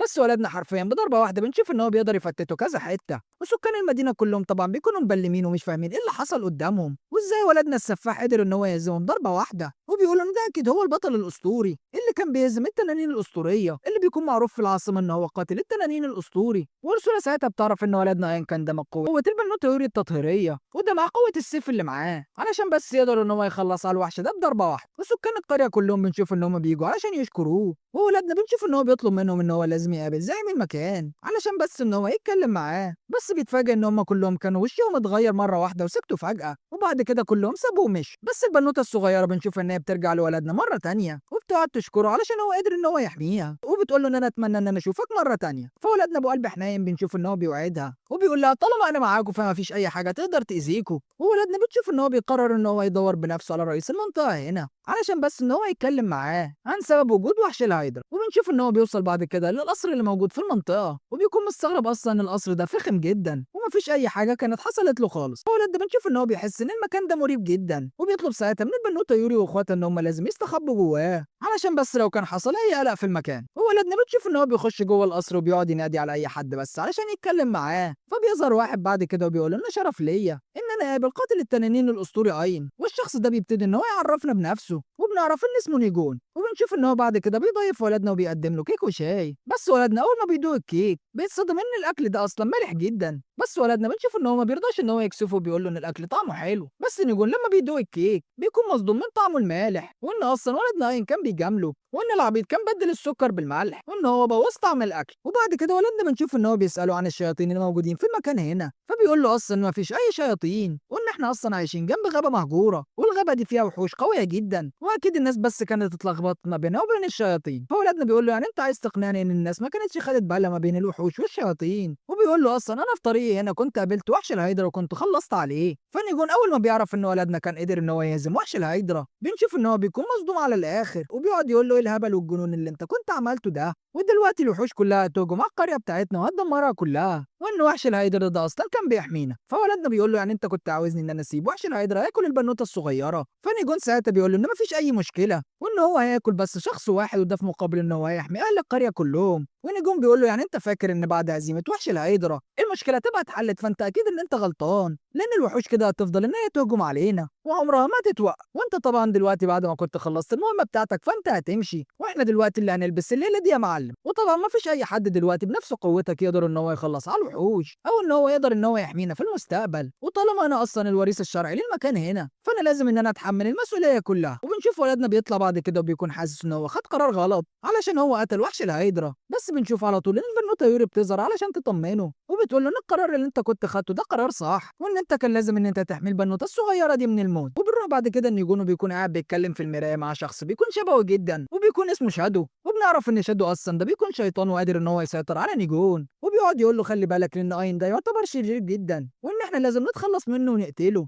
علشان هو اكيد هيبوظ الخطط بتاعتنا كلها. وبنشوف ان شادو حرفيا بيكون عمال يلعب في دماغ نيجون لحد ما بيقنعه ان هو لازم يخلص على ولدنا. وبيقعد يقول بعد كده ان البشر دول عبط واغبياء وانه قريب جدا انا اللي هقدر ان انا اسيطر على المكان كله. وبنشوف ان ولدنا بعد كده بيوصل للقريه وبيلاحظ ان هي اصلا متدمره كلها. ولما بيكون بيحاول ان هو يتكلم مع واحده من سكان المدينه بنشوف ان هي بتسيبه وبتطلع تجري. بيكون مستغرب جدا وبيقعد يقول وانا ليه كل ما بجيب سيره رئيس المكان ده الناس كلها بتكون خايفه وبتطلع تجري مني. وولدنا بنشوف ان هو بيقابل واحد تاني من سكان المدينه والراجل ده اصلا بيكون متضايق من وجود ولدنا عنده وبيقعد يقول له انت ايه اللي جابك؟ وزي ما انت شايف اصلا بعد هزيمه وحش الهيدرا فالوحوش اصلا كانت هجمت علينا وقدرت ان هي تدمر المكان كله. وبيقول له بعد كده ان احنا كل اللي كنا عاوزينه ان احنا نعيش بصوره طبيعيه وان احنا لو هنقدم قربان واحد بس علشان كلنا نقدر نعيش فما فيش ساعتها اي مشكله. فولدنا بيتضايق جدا وعلى طول بنشوف ان هو بيستخدم سحر الارض وبيزرع ساعتها الارض كلها مره تانية. وبيروح بعد كده ناحيه السور اللي كان متكسر وبيستخدم سحر الارض وبنشوف ان هو بيبني لهم سور عالي جدا علشان بس ان هو يحميهم من هجوم الوحوش. وبيطلب منهم ان هم ما يستسلموش ابدا وبيقول لهم ان انا على طول هكون موجود معاكم وهساعدكم ان انا مش هسيبكم ابدا. فالراجل ساعتها بيكون عمال يضحك بشكل هستيري وبيقول له ان انت فكرتني بالملك والد نيجون لما كان زمان كان موجود معانا على طول وعمره ما فكر ان هو اصلا يتخلى عننا، وكان بيقول لهم ان انتوا لازم تساعدوني علشان اقدر اساعدكم. وبنعرف ان ابو نيجون لما توفى ابنه ساعتها هو اللي مسك الحكم، بدأ ان هو يفرض عليهم ضرايب كتير جدا واي حد بس كان بيعترض كان بيخلص عليه في ثانيه الا ثانيه. وقبل ما الراجل ما بيمشي بيقول لولدنا ان اصلا وجودك معانا كان ادانا شويه امل وخلانا نحس ان احنا ممكن نعيش حياه كويسه في المستقبل. وفجاه ولدنا قام بيحس ان في عدد كبير جدا من الوحوش جايين علينا وبيكون بيقرب من القريه بس علشان يهجم عليها، وبيكون عباره عن مجموعه كبيره جدا من الشياطين بيكونوا جايين علشان يقتلوا ولدنا اين. بس ولدنا السفاح بيقرر ان هو يتحدى الوحوش دي كلها وان هو هيخلص عليهم وبيقول ان انا مش هسمح لهم ان هم يأذوا البشر تاني ابدا. وفي الوقت اللي الوحوش بتكون جايه فيه خلاص على القريه بنلاقي ان نجون اصلا بيكون قاعد بيتفرج على المشهد من بعيد وبيكون عمال يضحك وبيكون عنده ثقه كبيره ان الوحوش دي هتقدر تخلص على ولدنا اين. وبنشوف ولدنا اين بيطير بسرعه كبيره وبيطلع فوق الحاجز اللي كان هو عمله، ولما بيشوف ان عددهم كبير جدا بيكون مصدوم على الاخر. وساعتها اورسولا بتقول له ان القريه مش هتقدر ان هي تصمد قدام العدد الكبير ده وان احنا لازم ان احنا نشوف حل. وبتظهر يوري ساعتها وبتقول له ان عدد الوحوش ده كبير جدا وان انت لازم تركز وان احنا شكلنا ندعك دلوقتي. بس ولدنا بيسمع سكان القريه وهم خايفين ومرعوبين وبيقول ان احنا خلاص كده شكلنا هنتذبح دلوقتي، وبيكون عمال يفتكر البنوته الصغيره لما كانت بتشكره علشان هو يقدر ان هو يحميهم. ده بيخلي ولدنا عين ان هو يصمم على رايه وان هو هيفضل موجود هنا علشان يحمي القريه واهلها وان هو هيقتل كل الوحوش لوحده. وساعتها ولدنا بيتحمس وبيقول للبنوته يوري ان انت لازم تبطلي رغي كتير وبيطلب من سكان القريه ان هم لازم يتحركوا من المكان ده بسرعه.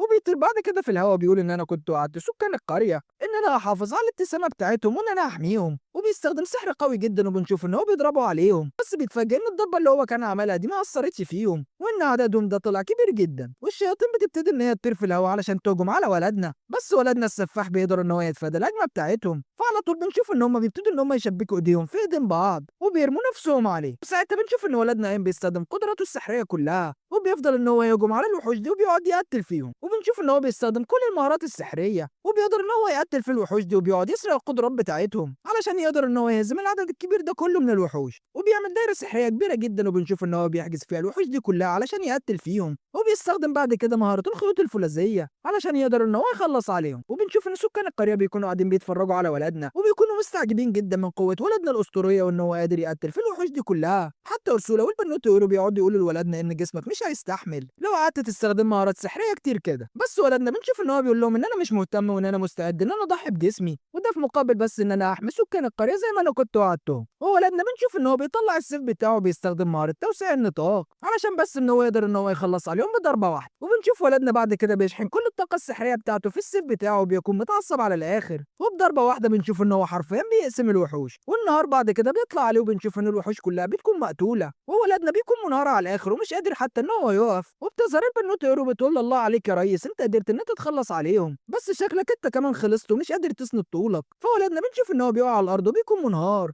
بس بيكون مبسوط جدا إن هو قادر إن هو يحمي سكان القرية، وبتبتدي البنوتة يورو إن هي تستخدم قدراتها السحرية علشان تعالج ولدنا، وأرسولا بنشوف إن هي بتظهر وبتكون مصدومة جدا إن ولدنا كان مستعد إن هو يضحي بنفسه علشان ينقذ القرية بس، وأول مرة تشوف حد بالشجاعة دي، وبتيجي البنوتة الصغيرة وبتنط على ولدنا وبتقعد تشكره علشان هو قدر إن هو يحميهم، وبيظهر واحد من سكان القرية وبيقول هو احنا لحد امتى نقعد نعتمد على حد تاني علشان يحمينا، وان احنا لازم ان احنا نغير مصيرنا بايدينا، وان احنا ما نستناش اي حد ان هو يساعدنا، وولدنا بنشوف ان هو بيبص عليهم وبيكون مبسوط جدا علشان هم كانوا اخيرا قرروا ان هم يغيروا مصيرهم بايديهم، وان هم مش هيعتمدوا على اي حد، والبنوتة يورو بتكون مبسوطة علشان ولدنا قدر ان هو يغير الشخصية بتاعتهم، وان وقوف ولدنا جنبهم كان خلاهم ان هم يعتمدوا على نفسهم، وان هم اكيد هينجحوا في المستقبل، فولدنا بيقول لها انا كنت قدرت اعمل كل ده بس بفضلك انت، لان انا اصلا من غيركم كان زماني عيل كحيان ماليش لازمه، وفجاه بنشوف ان نجم بيظهر من ورا سكان القريه وبيقعد يقول لهم شكلكم نسيتوني، فبيقولوا له ان احنا خلاص مش هنعتمد عليك بعد كده، وان احنا من دلوقتي فاحنا هنساعد نفسنا، فنجم بنشوف ان هو بيبتدي ان هو يلعب في دماغهم وبيكون بيحاول ان هو يوقعهم مع ولدنا اين، وبيقول لهم ان ولدنا اين اصلا ده مش بشري عادي وان هو اصلا شيطان، وبيقول لهم ان كل ده اصلا من تخطيط ولدنا اين، وان مستحيل اي بشر يقدر ان هو يخلص على العدد الكبير ده كله من الوحوش، وان دي بس مسرحيه كان عملها ولدنا اين علشان يقدر ان هو يضحك عليكم، وبيقولوا له حتى لو كانت مسرحيه فاحنا مش مصدقين ان ولدنا اين اصلا يعتبر شيطان لان هو كان ساعدنا ووقف جنبينا مرتين، وبيقولوا لنيجون ان انت هدفك بس ان انت تحمي القصر بتاعك وان القريه تعتبر اصلا مش مهمه بالنسبه لك، وبيقولوا له ان احنا كنا بنتمنى ان انت تكون زي ابوك في يوم من الايام لما كان بيقف معانا وكان مهتم بالقريه، فاول ما نيجون بيفتكر ابوه بنشوف ان هو بيقعد يحس بتعب شديد جدا وبيقعد ينادي على الشيطان شادو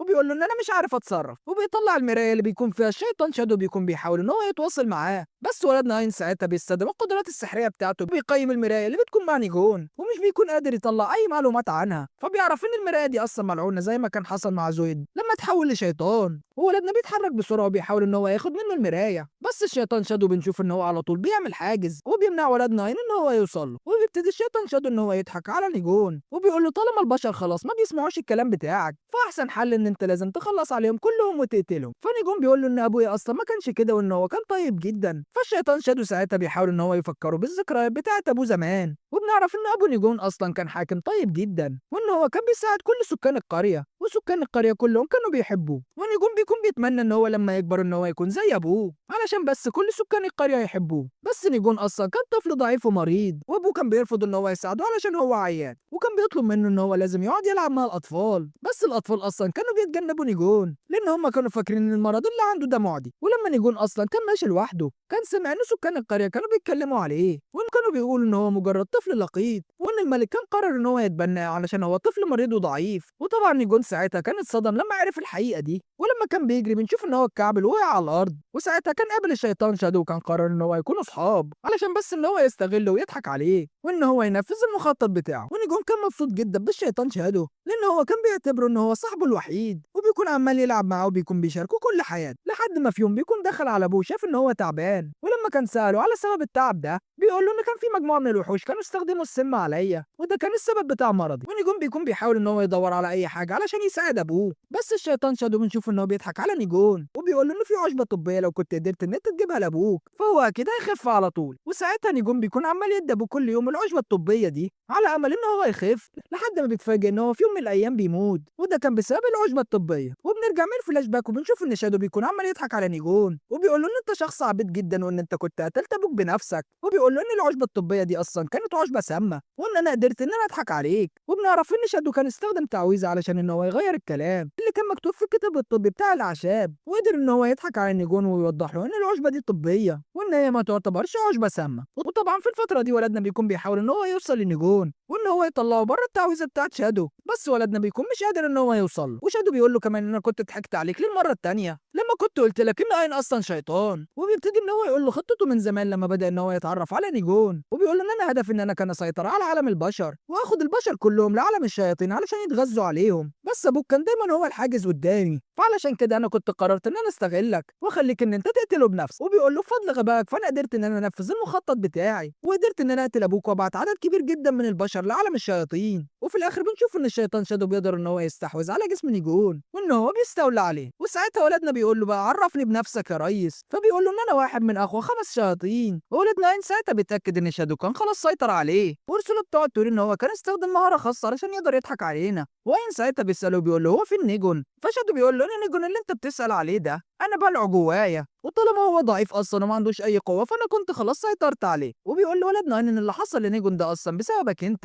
لان هو كان مطيع ليا وبينفذ كل الاوامر، وانا كنت عاوز انقل كل البشر اصلا لعالم الشياطين، بس انت يا حسالة لما انت جيت فانت بوظت الخطه بتاعتي، وما كانش قدامي اي حل غير ان انا اسيطر على نيجون وان انا اعمل الخطه بتاعتي بنفسي. وبيقول لولدنا ان طالما انا اصلا بلع نيجون جوايا كمان ومسيطر عليه فانت اكيد مش هتقدر ان انت تهجم عليا او تقتلني. وعلى طول بنشوف ان هو بيهجم على ولدنا، فبنشوف ان ولدنا بيقدر ان هو يتفادى الهجمات بتاعته وبيستخدم عليه بعد كده سحر التأييد. بس نيجون بنشوف ان هو بيكسر التعويذه بتاعته بكل سهوله. ولما ولدنا بيكون بيحاول ان هو يقوي تعويذه التأييد بتاعته علشان يقدر ان هو يمنع شادو من الحركه، شادو بنسمعه بيقول ان انت اصلا مش هتلحق ان انت تعمل كده. وعلى طول بنشوف ان هو بيطلع شياطين من تحت الارض علشان ان هو يهجم على سكان المدينه. وبنشوف واحد من الشياطين بيكون لسه يهجم على سكان القريه. ولدنا بنشوف ان هو بيستخدم مهاره التسارع، وبعد كده بنشوف ان ولدنا بيعمل حاجز علشان يحميهم وبيطلب منهم انهم لازم يهربوا حالا. فشادو ساعتها بيقول له ان انت بالطريقه دي بان انت بتخليني ان انا اتحرك بحريه، والحاجز اللي انت عملته انا اقدر اكسره بسهوله. وفعلا شادو بينجح ان هو يكسر الحاجز، والشياطين على طول بيطلعوا يهجموا على سكان القريه. فولدنا على طول بنشوف ان هو بيستخدم مهاره النسخ وبيعمل نسخ كتير جدا من نفسه، وبيبتدي ان هو يحارب الشياطين دي كلها لوحده. وولدنا قاعد بيدافع عن سكان المدينه. بنشوف ان شادو مره واحده بيروح هاجم عليه وبيقول له يا حيوان ما تنساش ان انا موجود علشان انا اصلا حاسس بالملل. وبيفضل شادو ان هو يهجم عليه بضربات قويه جدا، بس ولدنا بنشوف ان هو بيقدر ان هو يصد الضربات دي كلها، وبيكون مش عاوز ان هو يهجم عليه علشان بيكون خايف على نيجون وعارف ان هو لو كان هجم عليه وقتله فاكيد نيجون ساعتها هيموت. وولدنا بنشوف ان هو بيكون عمال ينادي على نيجون وهو شغال ضرب، فشادو بيقول له مهما انت ناديت اصلا للصبح فهو مش هيسمعك. وشادو بيكون مستغرب ان ولدنا قادر ان هو يستحمل كل الضربات القويه دي، وبالعكس ولدنا اصلا عمال يقرب منه لحد ما نشوف ان ولدنا بيقرب منه على الاخر، وساعتها بيديله بالروسيه وبتكون قويه جدا. وبنشوف ان شادو ساعتها بيقع على الارض من قوه الضربه. وبنروح بعد كده ان نيجون هو بيكون موجود جوه شادو، وبيكون قاعد بيسمع ان في حد عمال ينادي عليه، وبيسمع ولدنا ان هو بيقول له ان انا عارف ان انت نفسك ان انت تحمي المنطقه بتاعتك، وان انت كمان نفسك ان انت تكون محبوب زي ابوك. وبيقول له ان دي فرصتك اصلا علشان تقدر ان انت تعمل كده. وسكان المدينه بنشوفهم وكلهم بيكونوا مرعوبين من الشياطين وبيفكروا ان هم يهربوا، بس واحد من سكان المدينه بيتدخل وبنشوف ان هو بيقدر ان هو يهزم واحد من الشياطين، وبيقول لهم ان احنا كنا اتفقنا ان احنا لازم نبطل الجمله اللي احنا فيه ده، ولازم ان احنا نساعد نفسنا ونقاتل، وان احنا اصلا ما نعتمدش على اي حد ابدا. وبيبتدي بعد كده ان هو يشجعهم علشان يهزموا كل الشياطين. وبنرجع بعد كده ان نيجون وهو قاعد بيعيط وبيكون عمال يقول ان انا قصرت في حق سكان منطقه ريشيك، وانا كان نفسي دايما اكون محبوب زي ابويا. وبيقول انا كنت عارف اصلا ان شادو كان عمال يضحك عليا الفتره اللي فاتت دي كلها، وانا اصلا غلطان علشان كنت بطوعه واسمع كلامه. وبيسمع ولدنا هنا وهو عمال يقول له ان انت لازم تفوق وتخرج من المكان اللي انت فيه. فنيجون ساعتها بيقوم وبيبتدي ان هو يتحرك علشان بس ان هو يرجع السيطره بتاعته تاني على جسمه. وبنرجع لشادو مره تانية وبيكون مستغرب ازاي ولدنا عين قدر ان هو يضربه جامد ويجرحه،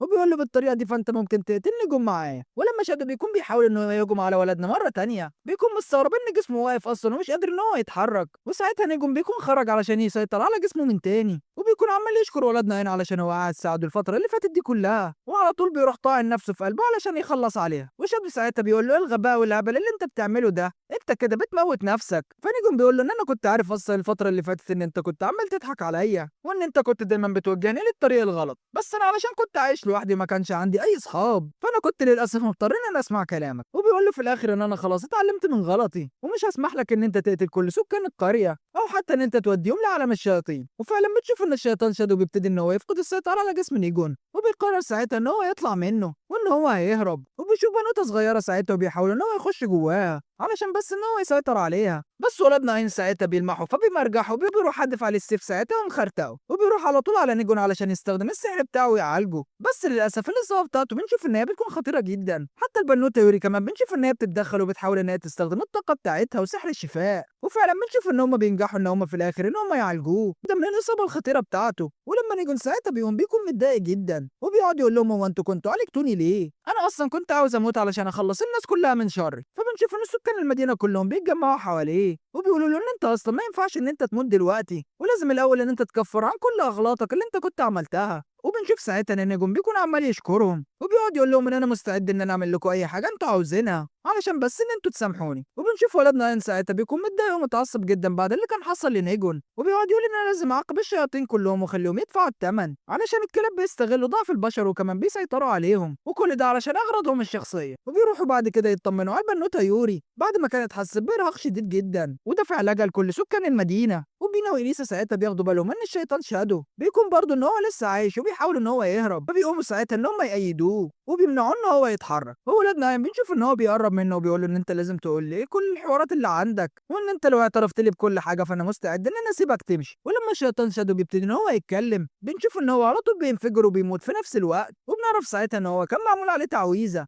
ان هو لو حاول ان هو يعترف باي معلومات فهو على طول بيموت. وارسولا ساعتها بتقول له ان احنا شكلنا بنواجه عدو خطير جدا ولازم ان انت تكون حذر جدا الفتره اللي جايه. وكل سكان المدينه بيكونوا قاعدين بيشكروا ولدنا على مساعدته اليوم الفتره الاخيره دي كلها. وبنشوف ان نيجون ساعتها بيروح لولدنا عين وبيقول له انا عاوزك ان انت اللي تسيطر على المنطقه دي وان انت اللي تحكمها وان انت كمان اللي هتكون مسؤول عنها قدام الفتره اللي جايه. وبيقول له كل ده علشان انا قررت ان انا اخش السجن علشان اكفر على كل الحاجات اللي انا كنت عملتها. وفعلا بنشوف ان ولدنا بيروح للملك، والملك ساعتها بيقول له ان انت اللي هتكون مسؤول عن منطقه ريشك لحد ما نيجون بس ما يخلص فتره العقوبه بتاعته. وبيقرر كمان ان هو يخلي ولدنا واحد من النبلاء. فكاسبر ساعتها بيروح له بيقول له ان انت ما تشيلش هم اي مسؤوليه، انا مستعد ان انا اعمل كل المهمات مكانك لان اللقب الجديد اللي انت خدته ده فهيسهلك ان انت تعمل علاقات وهتقدر تعرف كمان معلومات سريه عن كل المغارات اللي انت نفسك تروحها. وبنشوف ان كلاوديا بنت الملك بتنط على ولدنا وبتقول له طالما انت خلاص دلوقتي حصلت على لقب من النبلاء فاحنا دلوقتي جوازنا هيكون اسهل بكتير الفتره اللي جايه. فبنشوف ان يوري على طول بتتدخل وبتقول لها اصلا ان ولدنا مش هيتجوزك لان هو بيحبني انا بس. وبنروح بعد كده لعالم الشياطين وبنشوف اتنين من الشياطين بيكونوا عمالين يتكلموا على فالكو وشادو وازاي ولدنا قدر ان هو يخلص عليهم بسهوله وازاي في بشري اصلا عنده القوه دي وقدر ان هو يخلص عليهم من غير اي معاناه. بس فجاه بنشوف ان واحد منهم دماغه بتطير وبيموت وبتظهر واحده ساعتها من الشياطين وبيكون اسمها ايونا. وبنعرف ان ايونا دي اقوى شيطانه من الشياطين الخمسه الموجودين اللي بيكونوا موجودين في عالم الشياطين. وبنشوف ان هي بتكون بتتحرك على دميه اصلا بتكون واقفه عليها وبتقول لواحد من الشياطين اصلا الموجودين قدامها ايه رايك ان انت تيجي اصلا مكان الدميه بتاعتي علشان احس ان هي بقت بطيئه. وبنسمعها بتقعد تقول في سرها ان هي اصلا بتكره الشياطين الضعيفه اللي مبوظين سمعتنا في عالم البشر. وبنروح بعد كده للشيطان هيكيديا اللي بتكون اصلا منبهره بقوه ولدنا عين وبتكون مش مصدقه ان ولدنا قدر ان هو يهزم الشيطان شادو وده بكل سهوله. وبتيجي يونا بعد كده وبتقول للبنوته هيكيديا هو انت ليه اصلا قاعده بتبص على الواد الكحيان ده؟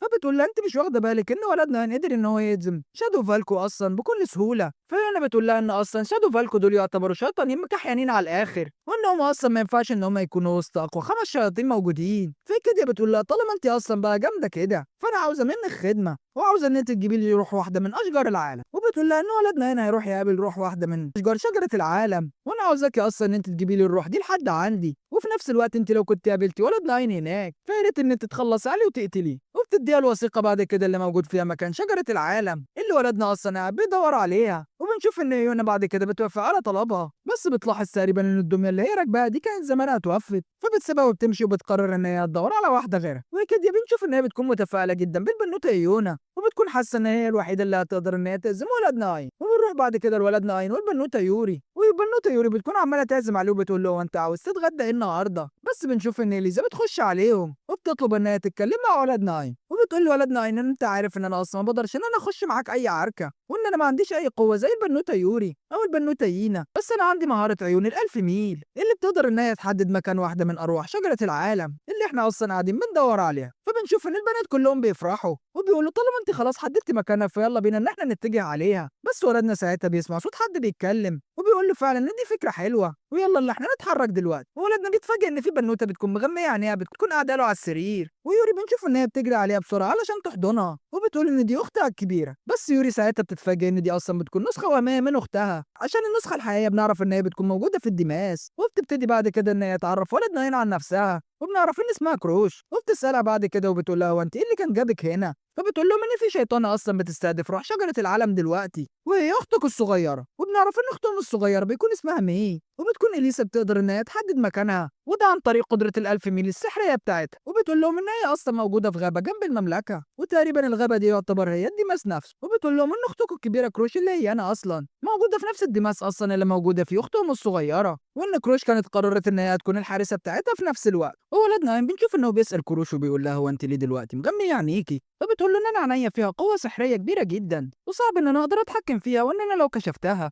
فهدمر ساعتها إقليم ريشكو كله. وولدنا بيكون مستغرب إن أختهم الكبيرة كروش عندها قوة سحرية كبيرة قوي كده، وبكل ده فهي خايفة من قوة الشيطان اللي هيجيلها علشان إن هو عاوز يخطف أختها الصغيرة، وبتضطر كروش ساعتها إن هي تودعهم علشان هي هترجع للمكان اللي هي فيه مرة تانية. وولدنا بيوعدهم إن هم يجوا في أقرب وقت علشان يحموهم. وبنشوف ولدنا بعد كده بيوصل للغابة وبيكون مستغرب إن الغابة دي كبيرة جدا، وكمان هي الغابة مكشوفة وتعتبر هي الدماس اللي موجودة فيه روح شجرة العالم. وأرسولا ساعتها بتقعد تقول له إن الدماس ده فيه لعنات قوية جدا، وإن إحنا لازم إن إحنا نكون واخدين بالنا كويس. وبينا ساعتها بتكون عمالة تكلمه وبتقول له إن الغابة كلها شبه بعض، وإحنا أصلا مش قادرين نحدد هنتحرك في أي اتجاه. فولدنا بيقول لها إن أنا كنت دمجت مهارة التقييم بتاعتي مع مهارة الألف ميل بتاعة البنوتة إليسا، وقدرت ساعتها إن أنا أحدد الاتجاه اللي إحنا هنمشي فيه. وولدنا بيكون مستغرب إن مفيش أي وحوش عمالة تظهر قدامه علشان يحاربوه. فأرسولا ساعتها بتقول له إن الوحوش اللي موجودة في الغابة دي ذكية جدا وقدرت تعرف إن أنت عندك قوة كبيرة، فعلشان كده هم مستخبيين منك وخايفين إن هم يواجهوك علشان عارفين إن هم يخسروا قدامك. وفجأة والدنا بيحس إن في شيطان قوي ظهر قدامه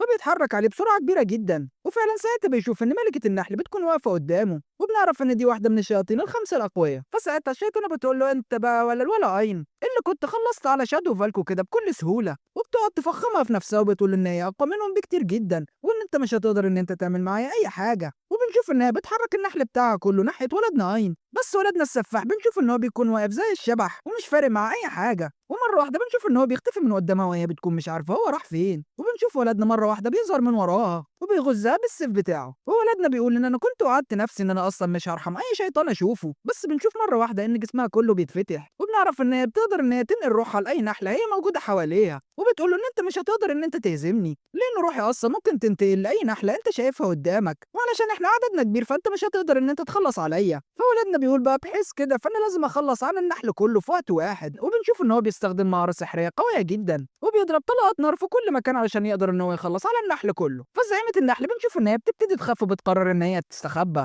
بس يونا بنشوف إن هي بتظهر قدامه بتقول لها يا جبان أنت ناوية إن أنت تروحي على فين؟ وبتروح هي مخلصة عليها، ويونا بتكون متضايقة جدا علشان الشياطين الضعيفة دي كانت سوت سمعة الشياطين. ويونا بتاخد بالها إن ولد ناين أصلا واقف فوقيها وكان عمال يسمع كل الكلام، وبتبتدي بعد كده إن هي تعرفه بنفسها وبتقول له إن أنا أقوى واحدة من الشياطين الخمسة اللي موجودين في العالم ده، وبتكون مستغربة إن ولدنا أصلا واقف قدامها ومش خايف منها، وبتقول له إن أنا هكون مبسوطة جدا لما آخد منك روح شجرة العالم وأقدر إن أنا أخلص عليك في نفس الوقت. فولدنا بيقول لها إن أنا أنفخك وأعمل من وراكك شاورما، فبتقول له ولا تعالى وريني آخرك ووريني هتعرف تعمل معايا إيه. فبنشوف ولدنا مرة واحدة بيختفي فجأة وبيظهر من وراها وبيستخدم عليها سحر سحب الطاقة علشان بس إن هو يقلل من قوتها. فعلى طول يونا بنشوف إن هي بتقول إن أنا مش هسمح له إن هو يسحب مني الطاقة السحرية، وبنشوف ولدنا بعد كده بيهجم عليها ببوكس قوي جدا بنشوف إن هو بيطيرها، وفجأة ولدنا بيظهر من فوقها وبيكون عمال يلطش فيها، ويونا حرفيا بتكون مش قادرة إن هي تواكب التحركات بتاعته وبتاخد في الآخر بوكس قوي جدا بنشوف إن هو بيهبدها في الأرض. فيونا بنشوف إن هي بتقوم زي العبيطة وبتكون عمالة تضحك وبتقول إن أنا أول مرة أشوف حد يقدر إن هو يحسسني بالألم وده لمدة كبيرة، وبتطلع بعد كده مسدس من معاها وبتقعد تضرب عليه طلقات قوية جدا، وبتقول له إن الطلقات دي أصلا بتجري ورا الطاقة السحرية وإن أنت مهما حاولت إن أنت تهرب منها فهي أكيد هتصيبك. بس ولدنا بضربة واحدة بالسيف اللي معاه بنشوف إن هو بيقدر إن هو يعكس الطلقات دي كلها ناحية إيونا، وبتكون مستغربة جدا إزاي ولدنا قدر إن هو يعمل كده. ولما يونا بتكون بتحاول إن هي تهرب من الطلقات دي بنشوف إن هي ما بتقدرش وبتقول إزاي الطلقات دي قدرت إن هي تصيبني مع إن أنا أصلا عندي سرعة كبيرة جدا. ويونا بتكون عمالة تفكر وبتقول إن مستحيل إن ولدنا أين يكون قدر إن هو يستنزف الطاقة السحرية بتاعتها لما كان لمسها أول مرة. ومرة واحدة بتتفاجئ إن ولدنا أين كان اتحرك وراها وبيروح بعد كده مطير دماغها، ويونا طبعا بتكون مصدومة ومش عارفة إزاي ولدنا قدر إن هو يطير دماغها بالسهولة دي. فولدنا بيقول لها أصلا أنا كل الضربات اللي كنت بضربها لك قبل كده كنت دمج فيها أصلا قدرة استنزاف الطاقة السحرية، ويونا بتقول له إن أنا كان عندي قوة سحرية كبيرة جدا وكنت أصلا أقوى واحدة من الشياطين، فإزاي واحد كحيان زيك يقدر إن هو يعمل معايا كده. وبنشوف إن هي بتفتح بوابة سحرية علشان تهرب، ولما ولدنا بيحاول إن هو يجري وراها علشان يلحقها بنشوف إن أرسولا بتمنعه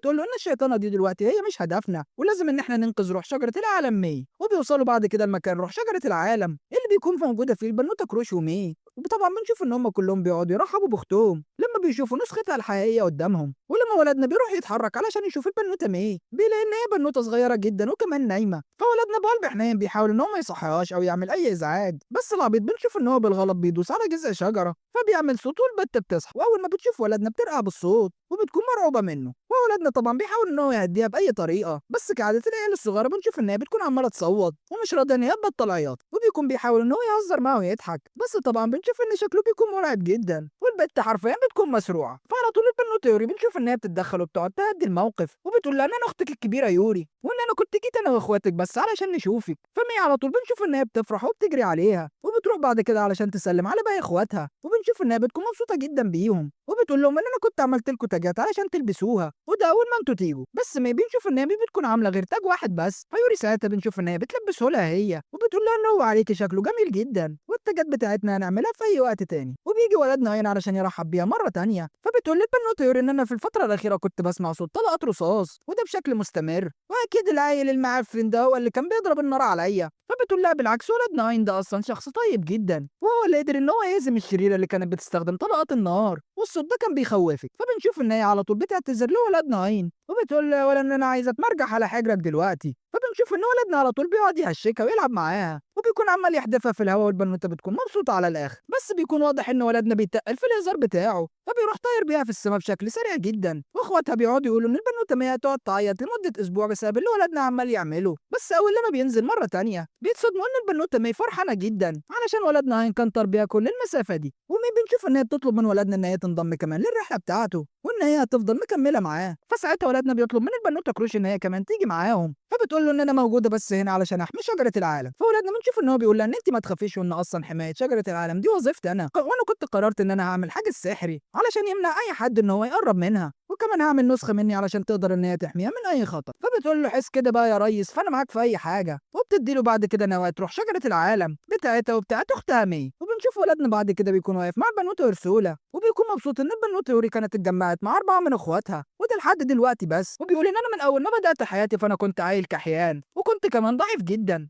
بس فضلكم بسبب تدريبكم كتير ليا فانا قدرت ان انا اكتسب مهارات قويه جدا، وقدرت كمان ان انا اساعد البنوته مي علشان تقابل اخواتها. وارسولا بتكون عماله تسمع الكلام ده وبتكون مبسوطه ان ولدنا كانت قدراته اتطورت وان هو بقى قوي جدا. وارسولا بتبتدي ان هي تدمج النواه الجديده اللي كان ولدنا حصل عليها وبتبتدي بعد كده ان هي تشرح له القدرات بتاعتها. وبتيجي كروش بعد كده وبتقول له ان انا العين الشريره بتاعتي بتقدر ان هي تلغي اي مجال سحري شرير موجود، ولازم ان انت تكون حذر في استخدام القوه بتاعتي علشان دي بتسحب كميه كبيره جدا من الطاقه. وبتيجي مي بعد كده وبتقول له ان انا قدره الروح بتاعتي بتقدر ان هي تخليك ان انت تتحكم في الاشجار زي ما انت عاوز. وبنشوف ان هي بتطلع له بعد كده شجره ضخمه جدا. وارسولا بتديله وبتقول له ان الشياطين بيقدروا ان هم يتحكموا في الهاله السحريه بتاعت اي حد. وواضح كده ان يونا كانت استهونت بيك على الاخر فعلشان كده كانت ظهرت قدامك وهي ضعيفه. وبتقول له ان الست بتاعك دلوقتي يعتبر مشحون بآلة سحريه يقدر ان هو يمتص اصلا اي طاقه سحريه من الشياطين. فولادنا بيكون مبسوط جدا بالسيف بعد ما قدراته هي كمان كانت اتطورت وبيكون مستعد لمواجهه اي شيطان. وبنرجع بعد كده لعالم الشياطين وبنشوف ان كيديا بتكون متجمعه مع مجموعه جديده من الشياطين وبيكون واضح ان هم رتب اعلى بكتير من الرتب الكحيانه اللي احنا كنا شفناها. وبتقول لهم ان خلاص جه الوقت علشان ان احنا نتخلص من ولدنا اين لان هو يعتبر تهديد كبير جدا لينا. وبيرجع بعد كده ولدنا على القصر اللي كان خده من نيجون وبيقول لهم ان انتوا لازم تستعدوا عشان القصر ده محتاج تنظيف العيد. بس بيكون واضح ان مفيش اي حد عاوز ان هو ينظف معاه غير البنوته يوري. بس ولدنا بنشوف ان هو بيجبرهم وبيقول لهم ان اللي مش هينظف معايا مالوش عيشه هنا وان هو لازم يشوف له حته تانيه. وبعد ما بيخلصوا تنظيف بنشوف ان البنوته يوري بتلبس الفستان اللي على الحبل وبتكون مستعده للحفله بتاعتهم. وبتقول لولدنا ان كل اخواتي لابسين لبس العيد وكلهم مستعدين ان هم يحتفلوا. فولدنا بيتفاجئ ان كل واحده من اخواتها بتكون لابسه الحته اللي على الحبل وكلهم بيكونوا مزز وجمال جدا. فولدنا بنشوف ان هو كمان بيقرر ان هو يغير من لبسه وبيروح يلبس بدله من الاخر وبيكونوا كلهم عمالين يرقصوا وبيحتفلوا. وده علشان ولدنا كان قدر ان هو يلاقي 4 من اخوات البنوته يوري. وبعدها ولدنا بنشوف ان هو يطلع مع البنوته يوري على البلكونه وبيوعد ان هو هيلاقي بعد كده اخواتها الاربعه وان هو مش هيستسلم وان هو هيقضي على كل الشياطين. وبس كده يا سيدي يبقى كده خلص الموسم الاول من حكايه البطل اين. ما تنسناش بلايك وشير ولو بتتفرج عليا لحد هنا ما تنساش تكتب لي 50.